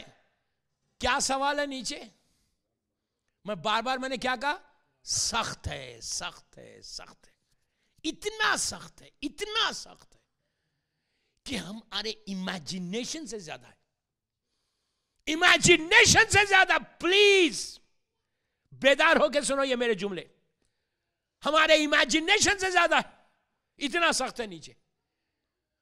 क्यों, जब हिला के आप कह रहे क्या बोल रहे, क्या आबिद बिलग्रामी सुनो, अल्लाह एक है, तलखीन क्या है, अल्लाह एक है, रसूल का नाम ये है, तुम्हारा पहला इमाम अली है, तुम्हारे आखिरी इमाम जमाने का इमाम है, तुम्हारा दीन इस्लाम है, तुम्हारा क़िबला काबा है, तुम्हारी किताब कुरान है, सवाल और मुनकिर और नकीर होने वाले वो हक है, पुले सिरात हक है, जन्नत हक है, जहन्नम हक है। ये किसको नहीं मालूम? किसको नहीं मालूम? कोई शिया बच्चा ऐसा है जिसको यह नहीं मालूम कि उसका पहला इमाम अली है, आखिरी इमाम जमाने का इमाम है? किसको नहीं मालूम कि कुरान हमारी किताब है? किसको नहीं मालूम इस्लाम हमारा दीन है? किसको नहीं मालूम कि जन्नत जहन्नम है? किसको नहीं मालूम अल्लाह एक है? अब उतने ही मॉडर्न हो जाए कि पता ही नहीं रहे, वो अलग बात है। लेकिन एक जो सेंटर बराबर आता ना, उसको तो सब मालूम होता। एक चीज याद रखो, अपने बच्चों को सेंटर्स में रोज लाओ, मतलब सेंटर से अटैच रखो। अगर इमाम बारगाह से दूर हो जाओगे ना तो इस्लाम से दूर हो जाओगे, इसलिए कि तुम्हारी पहचान, तुम्हारा सेंटर है इमाम बारगाह है। इमाम बारगाह हमारी आइडेंटिटी है, इमाम बारगाह से हमारी पहचान है। इमाम बारगाह रोज आओगे तो कम से कम मरोगे तो कोई फातिहा पढ़ेगा, वरना इमाम बारगाह नहीं आओगे तो फातिहा भी। इमाम बारगाह में आके इमाम बारगाह समझ के रखो। जैसा अपने घर को खूबसूरत बनाते वैसे इमाम बारगाह को बना। दो इमाम बारगाह में, यहां दो और लो, बाहर निकलोगे नहीं हुसैन दे देगा, हुसैन किसी का नहीं रखते। ये मत समझो कि यार मैं इतना दे दूं जाफरी में। मैं एक मिसाल दे रहा हूं, जाफरी में पढ़ो इसलिए जाफरिया बोल रहा हूं, दूसरी जगह पढ़ता हूं तो वो इमाम बारगाह का नाम लेता हूं, तो आप बोले यार मैं इतना क्यों दूं जाफरिया को? बाबा तुम शुक्र करो कि तुमको कोई देने का मौका तो मिल रहा। हुसैन किसी के पैसों को नहीं लेते, कितने मिलियनर्स पड़े हुए हैं। दो बाबा दो, मजबूत करो इमाम बारगाह को। आप शुक्र अदा करें कि आपके लिए माशाल्लाह ऐसे मुल्क में इतना शानदार इमाम बारगाह बना हुआ है। अल्लाह इस इमाम बारगाह को ताज़ुहूर इमाम कायम रखे। हर इमाम बारगाह को दुनिया के ताज़ुहूर इमाम कायम रखे इंशाअल्लाह। सलवात पढ़े मोहम्मद वाले। छठे इमाम कहते कि जो सवाल और मुनकिर और नकीर को एक्सेप्ट नहीं करता उसका ताल्लुक मेरे से कुछ नहीं है। अब आपको मैं बोलूं हार तकलीफ तकलीफ तकलीफ बार बार बोल रहा, क्यों? अब सुनो, बाद में बात आई, बात निकल गई। तकलीफ क्या है पता है आपको? ये तलखीन तो सबको मालूम है, अल्लाह एक है, कुरान, किताब, इस्लाम, मौला अली, इमाम ज़माना सबको मालूम है। तो ये तलखीन सिर्फ हमारे लिए नहीं है, एक मर्जा मरा तो उसको भी यही तलखीन है। ये है थाट, ये है तकलीफ।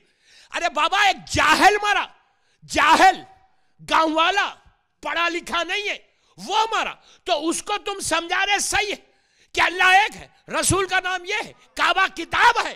मैं क्या बोल रहा आपको?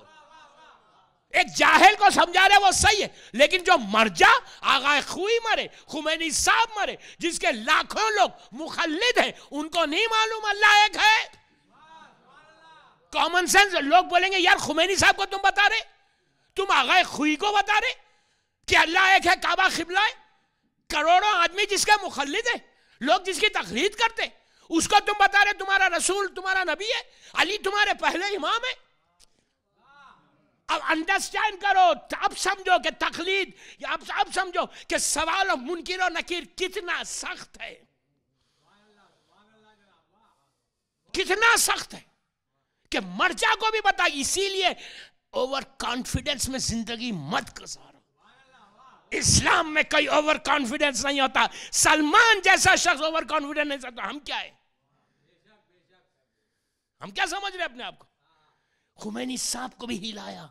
हमारे पास दो तलखीन नहीं है कि मर्जा की तलखीन अलग, जाहिल की तलखीन अलग। नो, एक ही तलखीन है। लॉजिक है, समझ में आई बात? कितना हार्ड है। यहां दीवार है, यहां छत है,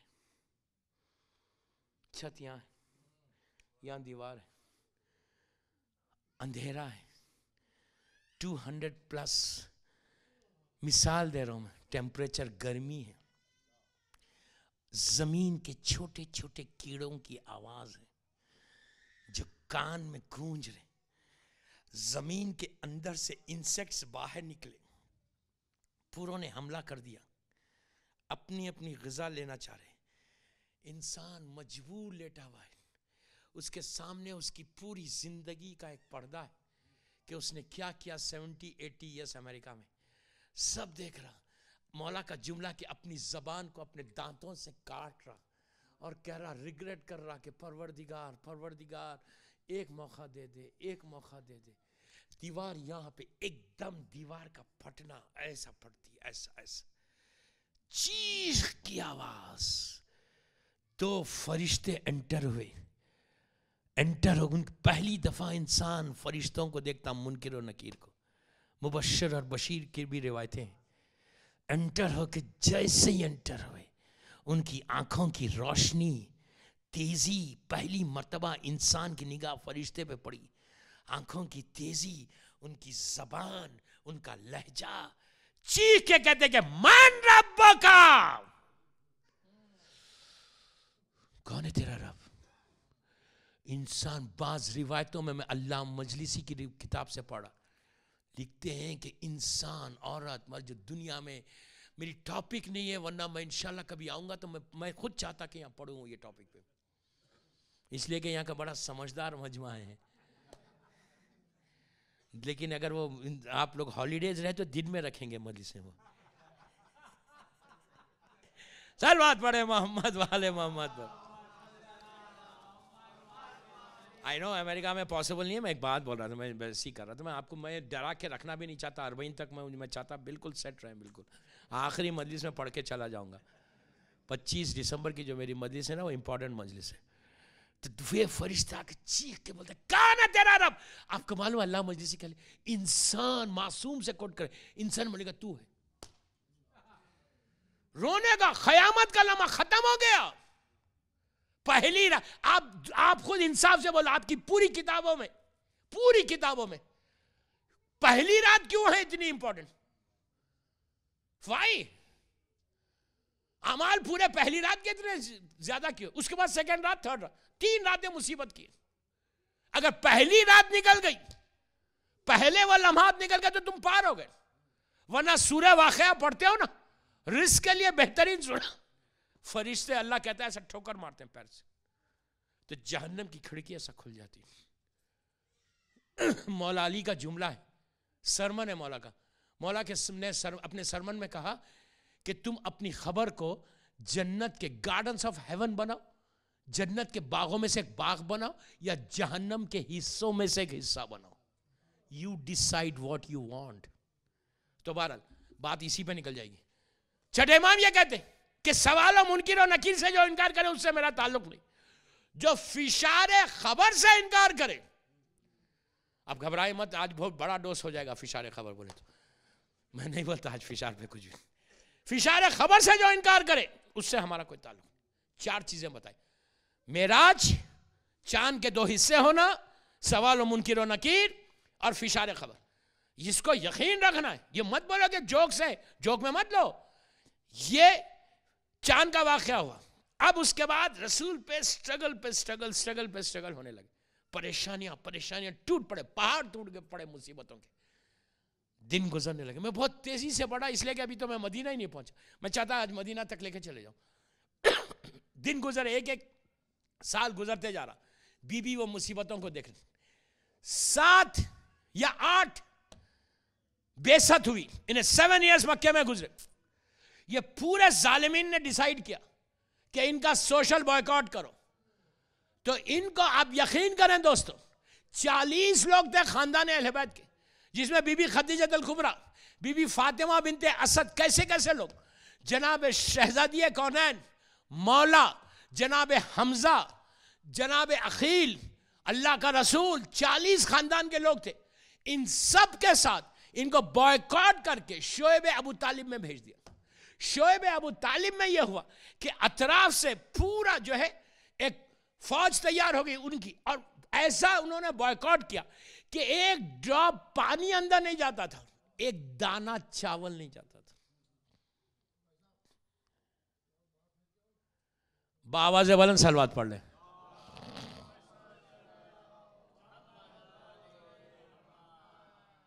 ऐसी सलवात पे मैं नहीं पढ़ूंगा।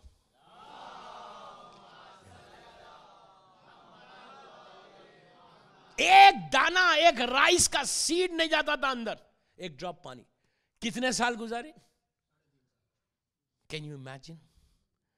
रिवायतों में 4 साल भी है, 3.5 साल भी है, 3 साल भी है अंदर शोएब अबू तालिब में। ये हालात में खदीजा जैसी बीबी, मलकतुल अरब, रिचेस्ट लेडी अबू तालिब, आपको मालूम है वहां पे लास्ट डेज तो ऐसे हो गए थे कि बच्चे भूख से रोते थे, तो माएं बर्तन में मिट्टी डाल के, पत्थर डाल के हिलाते थे कि बताने के लिए कि देखो हम तुम्हारे लिए खाना का इंतजाम। बीबी खदीजा पत्ते लीव्स खा के जो है जिंदगी गुजार रही थी। जनाब खदीजा की शहादत हुई और जनाब अबू तालिब की भी शहादत है। नीचे जो झाड़ के रूट्स थे वो रूट्स खाए, जहरीले रूट्स थे, पॉइजनस, वो खाए। जब 3 साल के बाद ये बाहर आए और बाहर आने के बाद 3 महीने या 2 महीने के अंदर बीबी खदीजा दुनिया से गुजर गई। 3 महीने या 2 महीने में बीबी खदीजा खत्म हो गई, शहीद हो गई। 2 रिवायतें, पहली रिवायत ये कि बीबी खदीजा पहले खत्म हुई, शहीद हुई, या जनाब अबू तालिब, इख्तलाफ है, उसमें बहस नहीं है। उसके बाद जनाब अबू तालिब का इंतकाल हो गया, शहीद हो गए। आखिरी जब वक्त आया जनाब अबू तालिब का, तो आपने पूरे बच्चों को बुलाया, बुला के खड़ा किया, अल्लाह के रसूल से वसीयत की। अब यहां पे सुनो गौर से, यहां पे एक रिवायत है अबू हुरैरा से। अबू हुरैरा, इनको अबू हुरैरा क्यों बोलते? बिल्ली के बाप। इस कब से बोलते हैं इनको बिल्ली के बाप? Father of cat. इनके पास एक रिवायत है कि रसूल अल्लाह एक दफा दूध पी रहे थे, तो इन्होंने कहा कि आप बचा के मुझे दे दें। पूरी जिंदगी झूठे पर गुजरी ना इनकी, तो इन्होंने पिया। जिस दिन पिया तो अबू हुरैरा बन गए। इनका ये रिवायत कर रहे, प्लीज गौर से सुनना, ये रिवायत कर रहे कि अबू तालिब का लास्ट डेज आए मक्के में। जब लास्ट डेज आए और आखिरी वक्त आया तो बिस्तर पे लेटे हुए थे। मौला अली भी है, जनाबे अखील भी है, और पूरे खानदान वाले, बीबी फातिमा बिनते असद भी है, और अल्लाह का रसूल है। अल्लाह के रसूल ने आगे कहा, चचा प्लीज आप कलिमा पढ़ लीजिए। आपने कलिमा नहीं पढ़ा, प्लीज पढ़ लीजिए। तो अबू तालिब ने कहा, बेटा अब तक नहीं पढ़ा, अब पढ़ूंगा तो लोग क्या कहेंगे, मक्के वाले क्या कहेंगे, चलो छोड़ो मैं नहीं पढ़ता। अब क्या पढ़ूं, पूरी जिंदगी नहीं पढ़ा, अब तो प्लीज गौर से सुनना, बिस्तर पर लेटा हुआ। कौन रिवायत कर रहा है ये? सही बुखारी में, मैं एक एक जुमले का जिम्मेदार अबू हुरैरा, मिस्टर अबू हुरैरा। ये कौन है बाबा? ये वो शख्स है कि जो मक्के में जिसका वजूद ही नहीं है।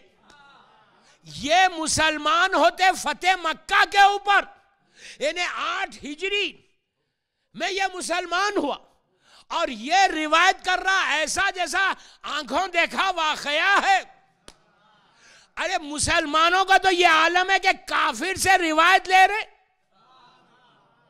पहले अबू हुरैरा का इस्लाम साबित करो। अबू हुरैरा है ही नहीं स्पॉट के ऊपर, और वो बिल्कुल आंखों देखा वाकया बोल रहा। रसूल ने कहा, चचा प्लीज पढ़ ले। कहा आप क्या पढ़ो? अरे बाबा ये तो घर का मामला है। अबू तालिब के ऊपर ये बड़ी बहस है कि इन्होंने कलमा पढ़ा नहीं पढ़ा।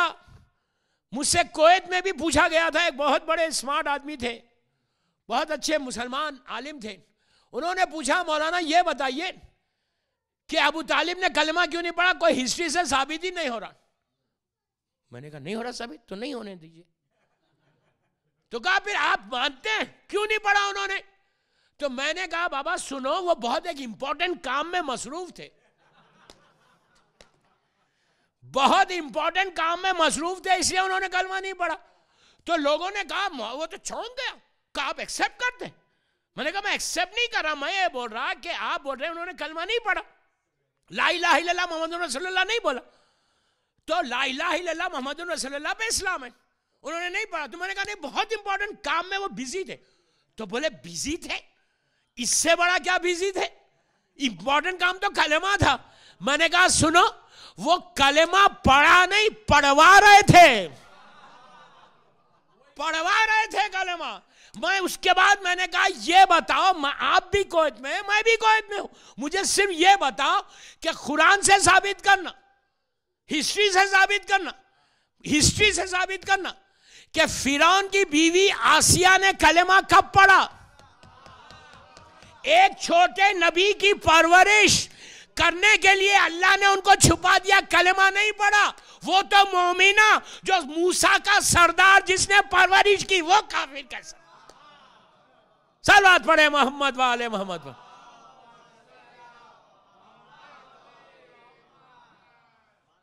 आसिया का कलमा तारीख में नहीं है। अब सुनो, और रसूल ने कहा, अबू तालिब ने नहीं पढ़ा, अबू तालिब का इंतकाल हो गया। मैं तो कहता हूं शहीद हुआ मेरा बाप, मेरा बाप है, वो शहीद हुआ। 12 इमामों का बाप जो है उसके कलेमे पे पूछ रहा हो, तुम जरा अपने बाप के कलेमे पे भी पूछो। मैंने किसी का नाम नहीं लिया, मैं अपने अल्फाज का जिम्मेदार, आपकी अकल का थोड़ी। जाफरिया वाले बहुत ज़हीन है, इंटेलिजेंट लोग हैं ना, इसलिए कि अली वाला हमेशा इंटेलिजेंट होता है। अली वाला कभी डफर स्टूपिड नहीं होता। मैंने एक दफा न्यू जर्सी में यही जुमला कहा कि मैंने कहा कि अली वाले बड़े स्मार्ट होते हैं, बड़े इंटेलिजेंट होते हैं, उनका IQ बहुत बड़ा होता है। तो नीचे दूर से आवाज़ आई कि मौलाना शायद आप न्यू जर्सी वालों से मुलाकात नहीं हुई आपकी। सर बात पढ़े मोहम्मद वाले मोहम्मद। जनाब अबू तालिब के कलमे में बहस मुझे करना नहीं है, इसलिए नहीं करना है कि कौन है दुनिया में जो ईमान अबू तालिब के बारे में बात करे, जो खुले ईमान का बाप है। उसके ईमान पे हम क्या बात करेंगे? हम जाहिल, हम तो अबू तालिब की जूतियों के सदक़े में बख्शिश होगी हमारी। 12 इमामों के बाप है। मौला अली से पूछा गया कि आपके बाबा ने कलमा पढ़ा, तो उस वक्त रसूल अली ने कहा कि तू मेरे बाप के ईमान के बारे में पूछता है? मेरा बाप वो है कि अगर वो चाहे तो आधे महशर को बख्शवा दे, आधे महशर को बख्शवा दे। अब मैं आपसे बस आखिरी बात, मैं वक्त निकल गया पूरा। जनाब अबू तालिब, अच्छा दूसरा सबूत क्या देते हैं यहां मक्के में कि जब जनाब अबू तालिब और बीबी खदीजा की शहादत हुई, बीबी खदीजा को दफन कर दिया गया। शोएब अबू तालिब में बीबी खदीजा दफन है। अल्लाह हमको ज़ियारत नसीब करे और जनाब अबू तालिब की कब्र मुबारक की भी ज़ियारत नसीब।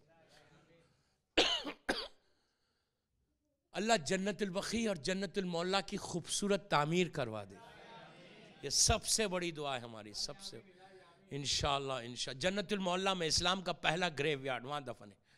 अब आज जब जाते हैं आप हज पे, उम्रे पे, आपको पता है वो फ्लाईओवर के ऊपर से ज़ियारत कराई जाती है, वहाँ तक तो नहीं जा सकते। बहरहाल कुछ लोग जाते हैं। नहीं, जनाब अबू तालिब, लोग कहते हैं कि जनाब अबू तालिब को जब दफन किए तो उस वक्त रसूल ने अबू तालिब की नमाज जनाजा नहीं पढ़ी, इसीलिए अबू तालिब माज़ल्ला, मैं तो इतना बड़ा जुमला बोल ही नहीं सकता, कि इसीलिए जनाब अबू तालिब के ईमान पे लोगों को शक है कि अबू तालिब की नमाज जनाजा ही नहीं पढ़ाई गई। और रियली हिस्ट्री से नमाज जनाजा कोई प्रूफ कर ही नहीं सकता। सही बात है, जनाब अबू तालिब की नमाज जनाजा पढ़ाई नहीं गई, रसूल ने नहीं पढ़ाई। आप क्यों खामोश हो गए? नहीं पढ़ाई गई, हम भी एक्सेप्ट करते, हिस्ट्री में नहीं है। मैंने बड़ी तेजी से, मैं मक्के के लास्ट स्टेज पे आ गया, आखिरी हिस्सा। मैं तो चाहता था कि और आगे जाओ, पूरा मक्के पे 10 मजलिसें हो सकते। एनीहाउ, तो हिस्ट्री में नहीं है कि अबू तालिब की नमाज जनाजा नहीं पढ़ाई गई। जब ये सवाल किया गया तो मैंने उनसे ये पूछा, अच्छा ये बोल रहे हैं आप अबू तालिब की नमाज जनाजा नहीं पढ़ाई गई। 3 महीने पहले बीबी खदीजा का शहादत हुई, खदीजा की नमाज भी नहीं पढ़ाई गई। अब कोई खदीजा पे शक करेगा? खदीजा पे शक करोगे तो इस्लाम से बाहर हो जाओगे। खदीजा की भी नमाज नहीं पढ़ाई, हिस्ट्री में नहीं है कि रसूल ने अपनी बीवी खदीजा की नमाज जनाजा पढ़ाई। अपनी नमाज तो पढ़ते थे, वाजिब नमाज तो पढ़ते थे रसूल, वाजिब नहीं हुई थी लेकिन नमाज तो पढ़ते थे। लेकिन खदीजा की नमाज नहीं पढ़ाई ना अबू तालिब की। क्यों नहीं पढ़ाई? इसलिए कि उस वक्त तक नमाज जनाजा का हुक्म नहीं आया। मक्के में मदीने में आया नमाज जनाजा का हुक्म, मक्के में नहीं आया। अजीजों, अबू तालिब की नमाज नहीं पढ़ाई, सब किताबों में लिखा हुआ है।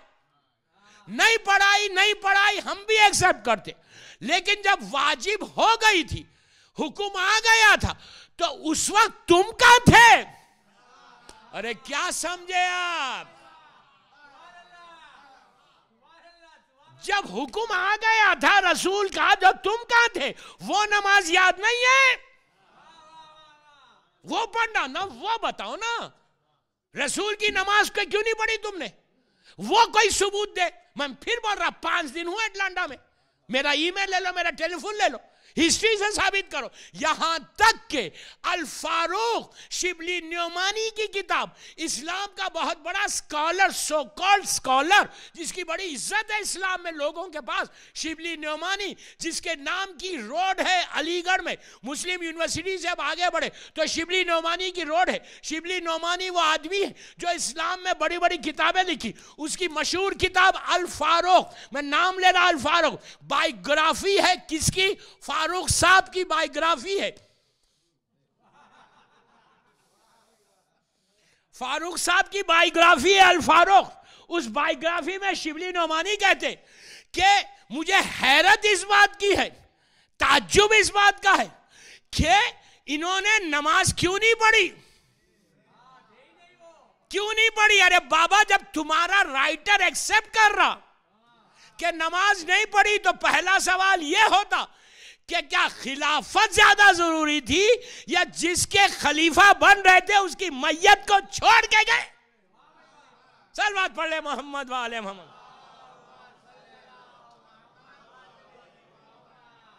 बाबा जवालन सलवात पढ़ ले।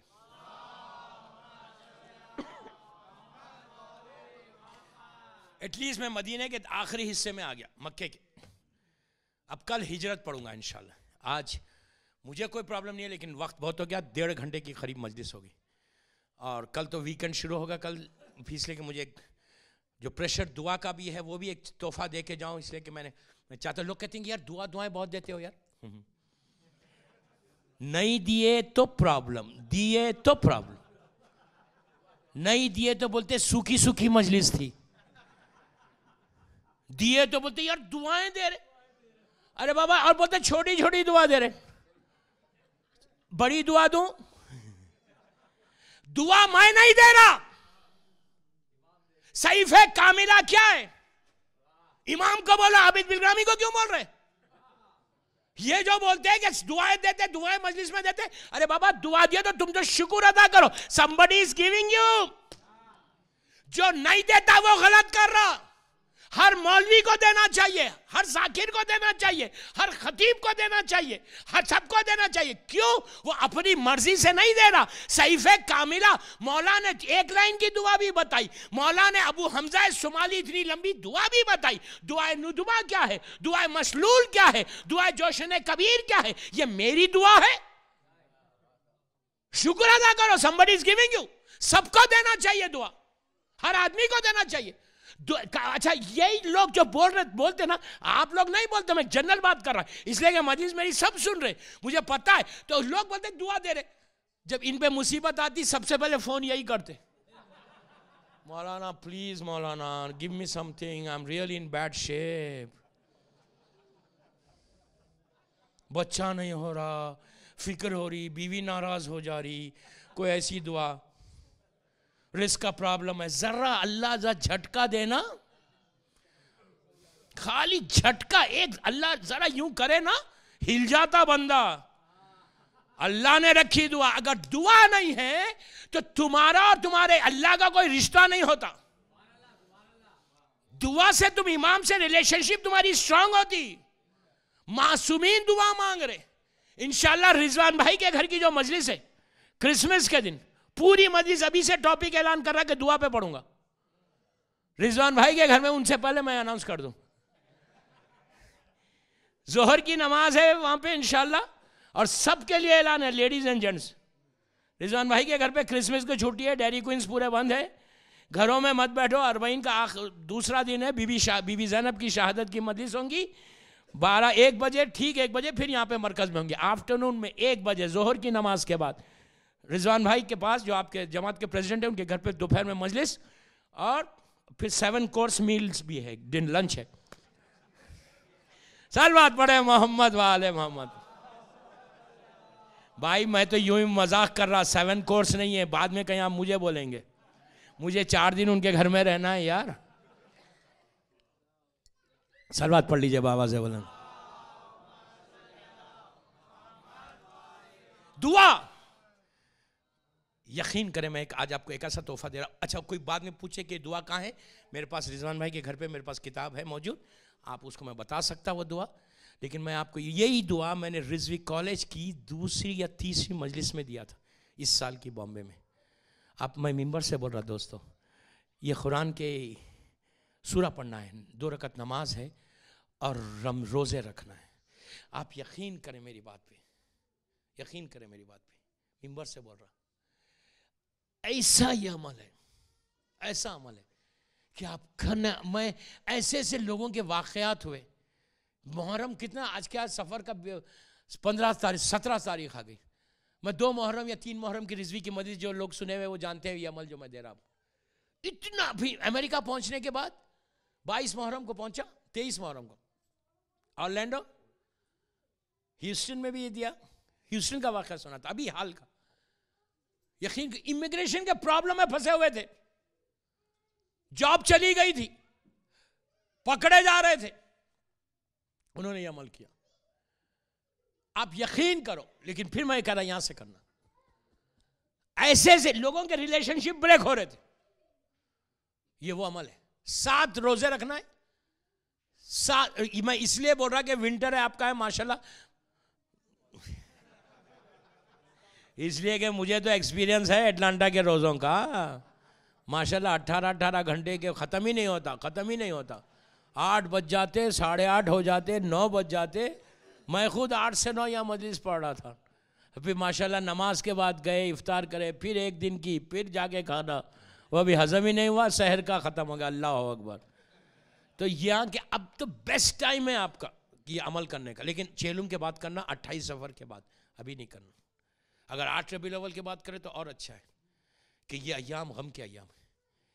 आप करके देखना, लड़कियों से भी कह रहा, लड़कों से भी कह रहा, रिस्क का, बिजनेस का, जैसे अगर कोई बिजनेस, किसी का बिजनेस कम हो रहा तो वो ये अमल करे। औलाद के लिए, अपने इमिग्रेशन के लिए, ह्यूस्टन में हुआ वो वाक़या इमिग्रेशन का कि वो हेल्प पूरे छोड़ दिया था उसने, कहा मौलाना कुछ हो ही नहीं ना। मैंने कहा ट्राई करो, अल्लाह का बीवी का अमल है, करके देखो। 7 रोजे रखना, 7। फायदा इसमें यह है कि जो आपके खजा रोजे वो इसमें अदा हो सकते, तो ये भी एक फायदा। नियत आप पूरा खजा की करो। उसके बाद जोहर और असर के नमाज के बीच में, जोहर की 4 रकत पढ़ने के बाद 2 रकत नमाज पढ़ना, ये अमल है एक्चुअली रोजे के साथ, ये रोजे के साथ करना। 2 रकत नमाज हाजत की पढ़ना। नमाज में एक अलम है, 3 दफा सूरह तारिख, तलाक नहीं, तारिख, सूरह तारिख पढ़ना, 3 दफा सूरह तारिख पढ़ना। छोटा सूरा, बड़ा सूरा नहीं है, कुरान हाथ में लेके पढ़ ले। जोहर की नमाज 2, उसके बाद 2 रकत नमाज हाजत की, एक अलम 3 दफा सूरह तारिख पहली रकत में, दूसरी रकत में एक अलम 10 मरतबा सूरह खुल वल्लाह पढ़ने के बाद नमाज फजर की नमाज की तरह खत्म करो। शहजादी कौनैन की तस्बीह पढ़ो, पढ़ने के बाद 91 टाइम्स आयतल कुर्सी। टोटल ये 1 घंटे का पैकेज है। बट आप यकीन करो, रोजा वो अमल है दोस्तों कि इससे बड़ी कोई नजर होती नहीं रोजे की। क्यों? आप पूछेंगे कैसे बोल रहे हैं आप? नमाज अपनी जगह पे, उसका एहतराम मैं कंपेयर नहीं कर रहा, लेकिन रोजा इतनी बड़ी नजर है कि ये वो नजर है रोजे की, ये मन्नत है ना, ये इतनी बड़ी मन्नत है रोजा कि जिसको बीबी फातिमा और मौला अली ने मानी थी। अब समझ में आया सूरह दहर? तो रोजा इतनी बड़ी नजर है। अगर कोई रोजे की मन्नत करे और उसके बाद 7 रोजे रखे, जुमे से स्टार्ट करो, जुमेरात पे खत्म करो, आप ट्राई करके देखना। आप मुझे दुआ देंगे, मुझे सिर्फ दुआ चाहिए आपकी। आप ये करके देखो, देखो तुम्हारी लाइफ बदलती कैसा। अगर किसी का माशाल्लाह बिजनेस अच्छा चल रहा तो वेरी गुड, अल्लाह बरकत दे। लेकिन ये मत समझो कि अगर आज मेरा अच्छा चल रहा तो कल भी चलेगा। उसके लिए 1 साल का प्रोटेक्शन के लिए आप ये अमल करो, करके देखो बीबी का करम कितना होता। आज अगर आपका एक बिजनेस है तो आप दुआ मांगो कि मौला मुझे और दे, लेकिन ये दुआ नहीं मांगना कि सिर्फ मुझे दे अटलांटा में और किसी को ना दे। ये नहीं बोलना, ये बोलना जितने मोमिन है, जितने मुहिब्बे आले मोहम्मद है, दुनिया में जितने शिया है, सबके बिजनेस को बढ़ा दे। और लड़कियों के लिए, शादी के लिए, औलाद के लिए जो प्रॉब्लम है, ये अमल करो, ये करके देखो कि बीवी का करम कैसा होता है। इंशाअल्लाह सल्लल्लाहु पढ़े मोहम्मद वाले मोहम्मद।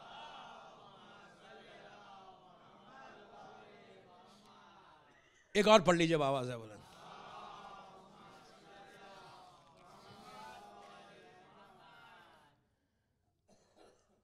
रोजे का अमल, सुबह से शाम तक फाका रह के शाम में फाका तोड़ना। इफ्तार के वक्त जब खाना आए तो ठंडा पानी पीते वक्त हुसैन के बच्चों को याद कर लो। ये सबसे बड़ी बात है दोस्तों। चहलुम बिल्कुल करीब आ गया, अशय अरबईन है, वो अय्याम, ये वो दिन है कि बहन की ख्वाहिश भाई का चहलुम हो। लेकिन भाई का चहलुम जब पहला हुआ तो कोई नहीं था। बहन तड़प के यही कह रही थी, माँ जाए तेरा चहलुम आ गया। इसीलिए हमारे पास अरबईन की बड़ी इम्पोर्टेंस है, बहुत अहमियत है। और इन दिनों में शहजादी को पुरसा देना, मादर हुसैन को पुरसा देना। अजीज़ों, बीबी ने आपसे कुछ नहीं मांगा, इतना ही कहा था, बाबा मेरे बच्चे पे रोएगा कौन बाबा। बीबी ने सिर्फ आंसू मांगे हैं, सिर्फ आंसू मांगे भी। इसीलिए कहा कि मजलिस तकल्लुफ से नहीं सुनना, खामोशी से नहीं सुनना। पूरी मजलिस की जो जान है ना, वो आंसू है। 2 घंटे की हो, 4 घंटे की हो, 10 घंटे, मजलिस का मकसद आंसू। इसलिए कि अगर एक आंसू भी बीवी की रुमाल में चला जाए तो हमारी तो सुकून बीवी को मिलेगा। अगर फातिमा के दिल को सुकून मिल जाए तो सबसे बड़ी बात है। आपको मालूम है कि छठे इमाम ने अबू बसीर से यही पूछा था कि अबू बसीर तू मेरे जद पे रोता नहीं है? उसने कहा मौला मेरा रुमाल नम हो गया। तो इमाम ने कहा अबू बसीर ऐसे नहीं रोते मेरे जद पे, मेरे जद पे ऐसे रो जैसे एक ज़ईफ़ माँ जवान बेटे के लिए रोती है। ऐसा गिरिया करो कि जैसे मेरी दादी फातिमा रोती है। जब बीबी हाय हुसैन कहती है तो ज़मीन और आसमान रोने लगते। अजीज़ों, मौला का जुमला है कि गिरिया ऐसा करो। और इमाम का ये आलम कि हमको पता नहीं कि इस मजलिस में कौन कौन आया है, हम सोच भी नहीं सकते। वाक़ई करबला के बाद जब मदीना इमाम पहुँचे तो चौथे इमाम से एक शख्स ने आके कहा मौला मेरे घर में बहुत खुशी है, आप आइए। तो इमाम ने सर को उठा के कहा कि भाई करबला के बाद हम किसी खुशी में नहीं जाते, हमारे घर से खुशी ख़त्म हो गई। तो वो रोने लगा, रोते हुए कहने लगा मौला फिर आप मेरे घर में आएंगे कैसा? मैं चाहता हूँ कि आप मेरे घर में आए, मेरे घर में बरकत हो। तो इमाम ने कहा तू ऐसा कर, मेरे बाबा की मजलिस कर ले। अजीज़ों, कितनी ख्वाहिश है इमाम को कि उनके बाबा की मजलिस हो। उसने मजलिस का एहतमाम किया। इमाम से आके कहा मौला मैंने फ़लाँ दिन मजलिस रखी है और मैं आके आपको लेके जाऊंगा। इमाम खामोश बैठ गए। उसने सब लोगों को जमा किया और कहा कि सुनो मजलिस में आओ, चौथे इमाम मजलिस में आने वाले। अजीज़ों, वो कहता है कि टाइम आने से पहले मैंने देखा कि मेरा इमाम, चौथा इमाम कमज़ोर हो गए थे करबला के बाद। आहिस्ता आहिस्ता उसके घर की तरफ पैदल चलते हुए आ रहे। उसने कहा मौला आपने तकलीफ़ क्यों की, मैं सवारी लेके आता। तो इमाम ने कहा कि तुझे नहीं मालूम, तू सिर्फ बाबा की मजलिस का ऐलान कर, हम आएंगे तेरी मजलिस में, तेरे घर में। उसने बड़ी इज्जत के साथ लेके जाके इमाम को दालान में बिठाया और उसके बाद मजलिस शुरू हुई। जाकिर मिंबर पे गया। अजीज़ों, वो कैसी मजलिस होगी कि जिसमें हुसैन का बेटा मौजूद हो। उसने इमाम हुसैन का मरसिया पढ़ा, इतना गिरिया हुआ कि बानिए जो मजलिस था वो बेहोश हो गया। जब बेहोश से इफाका हुआ तो उसने देखा जहाँ मैंने इमाम को बिठाया है वहाँ इमाम नज़र नहीं आते। वो बड़ा परेशान हुआ, वो ढूंढने लगा। ढूंढते हुए देखा कि जहाँ मजलिस में आने वालों ने अपने जूते उतारे हैं वहाँ मेरा इमाम बैठा हुआ है। उसने हाथों को जोड़ के कहा कि मौला मुझसे गलती क्या हो गई? तो कहा कोई गलती नहीं हुई। कहा मौला फिर आप यहाँ क्यों बैठे हुए? तो कहा जो मैं देख रहा वो तू नहीं देखता। इस वक्त मेरे बाबा की मजलिस में मेरी दादी फातिमा मौजूद है, अरे मेरा दादा अली आया है। अजीजों, हमको नहीं मालूम इस वक्त कौन कौन इस मजलिस में जमा है। ये वो बीबी फातिमा है जो एक एक लम्हा करबला वालों के साथ है, जो 11 हिजरी से आज तक रोती हैं, हर मजलिस में जाती हैं। कभी आपने ये सोचा कि रोज़े मैशर फातिमा का क्या आलम होगा? बस मैंने मजलिस तमाम कर दी। आज ऐसा पुरसा दो कि बीबी के दिल को सुकून मिले। बस दोस्तों, आपको मालूम जब क़यामत का दिन आएगा, मैशर का मैदान आएगा, डे ऑफ जजमेंट आएगा, और पूरे लोग जब जमा हो जाएंगे तो उस वक्त एक आवाज़ आएगी कि अरे मैशर में रहने वालों, अपनी आँखों को बंद कर लो। पूछा गया जाएगा कि क्यों बंद करो? तो आवाज़ आएगी कि हुसैन की माँ अल्लाह की बारगाह में फरियाद करने आ रही।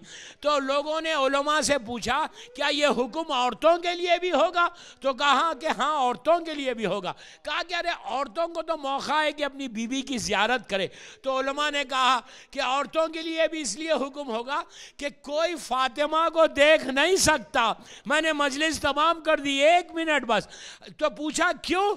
तो कहा जब बीबी फातिमा महशर के मैदान में आएंगी तो बालों को परेशान कर देंगी, हाथ में अब्बास के कटे हुए शाने होंगे, अली असगर की मैयत होगी, हुसैन का पैराहन होगा जिस पे तीरों के निशान है, तलवारों के निशान है। बीबी लाके अल्लाह के सामने कहेगी कि परवरदिगार, मेरा घर उजड़ गया, मेरा बच्चा भूखा प्यासा मार डाला गया, मेरे हुसैन की लाश पे घोड़े दौड़ाए गए, मेरी बेटियों के सरों से चादर छीनी गई। फातिमा इंसाफ चाहती है। यही फातिमा करबला में फरियाद कर रही थी।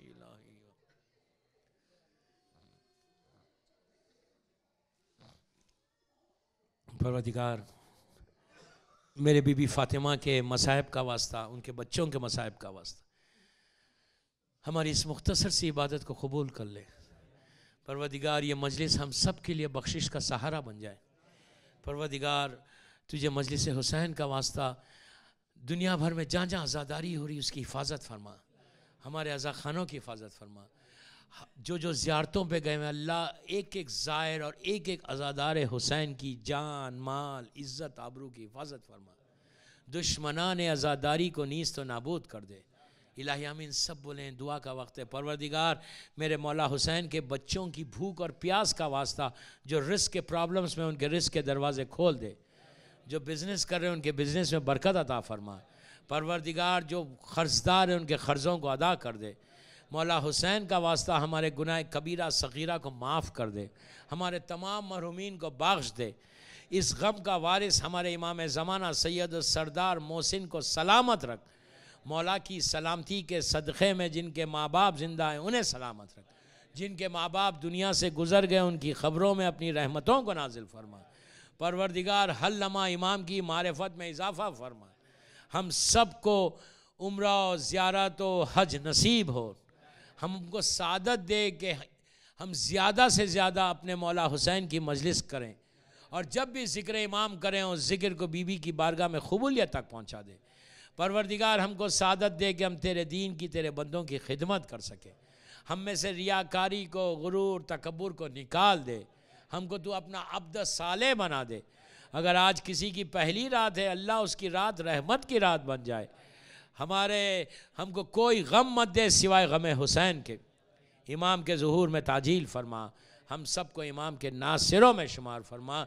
एक सूरह फातिहा मोमिन जमात के तमाम मरहूमीन, अपने अपने मरहूमीन, हमारे तमाम उलमा और मरजाओं के लिए और अपने अपने मरहूमीन के लिए सूरह फातिहा। बिस्मिल्लाहिर्रहमानिर्रहीम।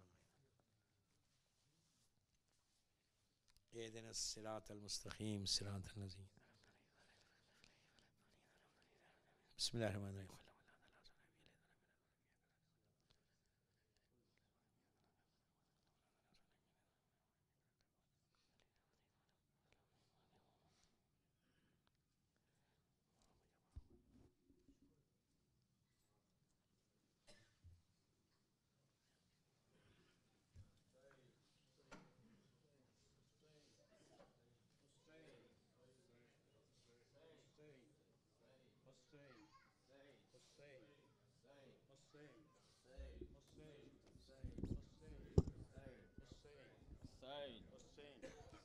Hussein, Hussein, Hussein, Hussein, Hussein, Hussein, Hussein, Hussein. हाय हाय इमाम, हाय हाय इमाम, हाय हाय इमाम, हाय हाय आबिद इमाम, हाय हाय इमाम, आबिद इमाम, हाय हाय इमाम, हाय हाय इमाम, हाय हाय इमाम, हाय हाय इमाम, हाय हाय इमाम। कर कर के याद सकीना को बगदाद का कैदी रोता है, कर कर के याद सकीना को बगदाद का कैदी रोता है, कर कर के याद सकीना को बगदाद का कैदी रोता है, कर कर के याद सकीना को बगदाद का कैदी रोता है दूर निगाहों से लेकिन इसका भी जवां है बेटा, सब याद रजा की आती है, रुक कर के कर्ब बला का जख्मी अकबर, जख्मी अकबर के सीने पे नजरों से बोसे लेता है, कर कर के याद सकीना को बगदाद का कैदी रोता है, कर कर के याद सकीना को बगदाद का कैदी रोता है 14 बरस से कैद मगर फिर भी वो यही ये कहता, आबिद का रुकू और मेरा रुकू एक जैसा नहीं हो सकता, मैं तन्हा हूँ, मैं तन्हा हूँ, वो माँ बहने बाजार से लेकर गुजरा है, कर कर याद सकीना को बगदाद का कैदी रोता है, कर कर के याद सकीना को बगदाद का कैदी रोता है। जब शाम के साये बढ़ते हैं, बढ़ती है सदा ये गिरिया, एक दर्द सा दिल में उठता है, कहते हैं तड़प कर मौला है साथ रजा, है साथ रजा के मासूमा, जिंदा में सकीना तन्हा है, कर कर के याद सकीना को बगदाद का कैदी रोता है, कर कर के याद सकीना को बगदाद का कैदी रोता है। खुद कैद जहाँ पर काजिम है, हर दिन है रजा के जैसा, जिंदान ये भी तंग मगर हर रात रजा का बाबा, जिंदाने शाम, जिंदाने शाम जो याद आए, जो यार से सर टकराता है, कर कर के याद सकीना को। बगदाद का कैदी रोता है, कर कर के याद सकीना को। बगदाद का कैदी रोता है। मजलूम पराए देश में है, डारस है दिल को फिर भी। मिल जाएगा मुझको गुस्ल कफन, बसती है मुसलमानों की। मजलूम हुसैन, मजलूम हुसैन की गुर्बत पर दिल खून के आंसू रोता है, कर कर के याद सकीना को। कैदी रोता है, कर कर के याद सकीना को। बगदाद का कैदी रोता है। मजलूमी मातम करती है, पड़ती है गुर्बत नौहा। वो जिसके दादा को आकर जिब्रील झुलाए झूला, लासा उसका, लासा उसका मजदूरों ने बगदाद के पुल पे रखा है, कर कर के याद सकीना को। बगदाद का कैदी रोता है, कर कर के याद सकीना को। बगदाद का कैदी रोता है। बगदाद के कैदी ने हरदम आबिद पे किया है गिरिया, लेकिन अकबर इस गुर्बत पर सज्जाद भी रोता होगा। जंजीरों में था जकड़ा हुआ, जब काजिम ने दम तोड़ा है, कर कर के याद सकीना को। बगदाद का कैदी रोता। बाजारे शाम, बाजारे शाम है आँखों में, सज्जाद का लब पर नौहा है, कर कर के याद सकीना को। बगदाद का कैदी रोता है। Live like Ali, die like Hussein. Live like Ali, die like Hussein.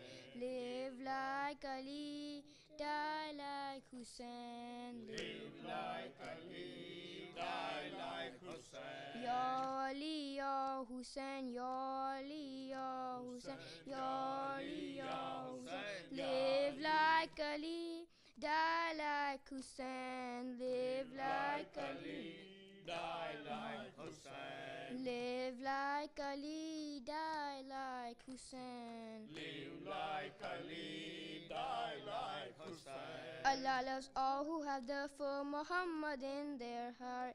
He is the city of knowledge, Ali its door and path. Hussein and Prophet Muhammad can never be apart, because this is what Muhammad has said from the start. Husainiyo, Husaino mini wala minal Hussein, Hussein. Live like Ali, die like Hussein. Live like Ali, die like Hussein. Live like Ali, die like Hussein. For life and death, they are the guardians and philosophy.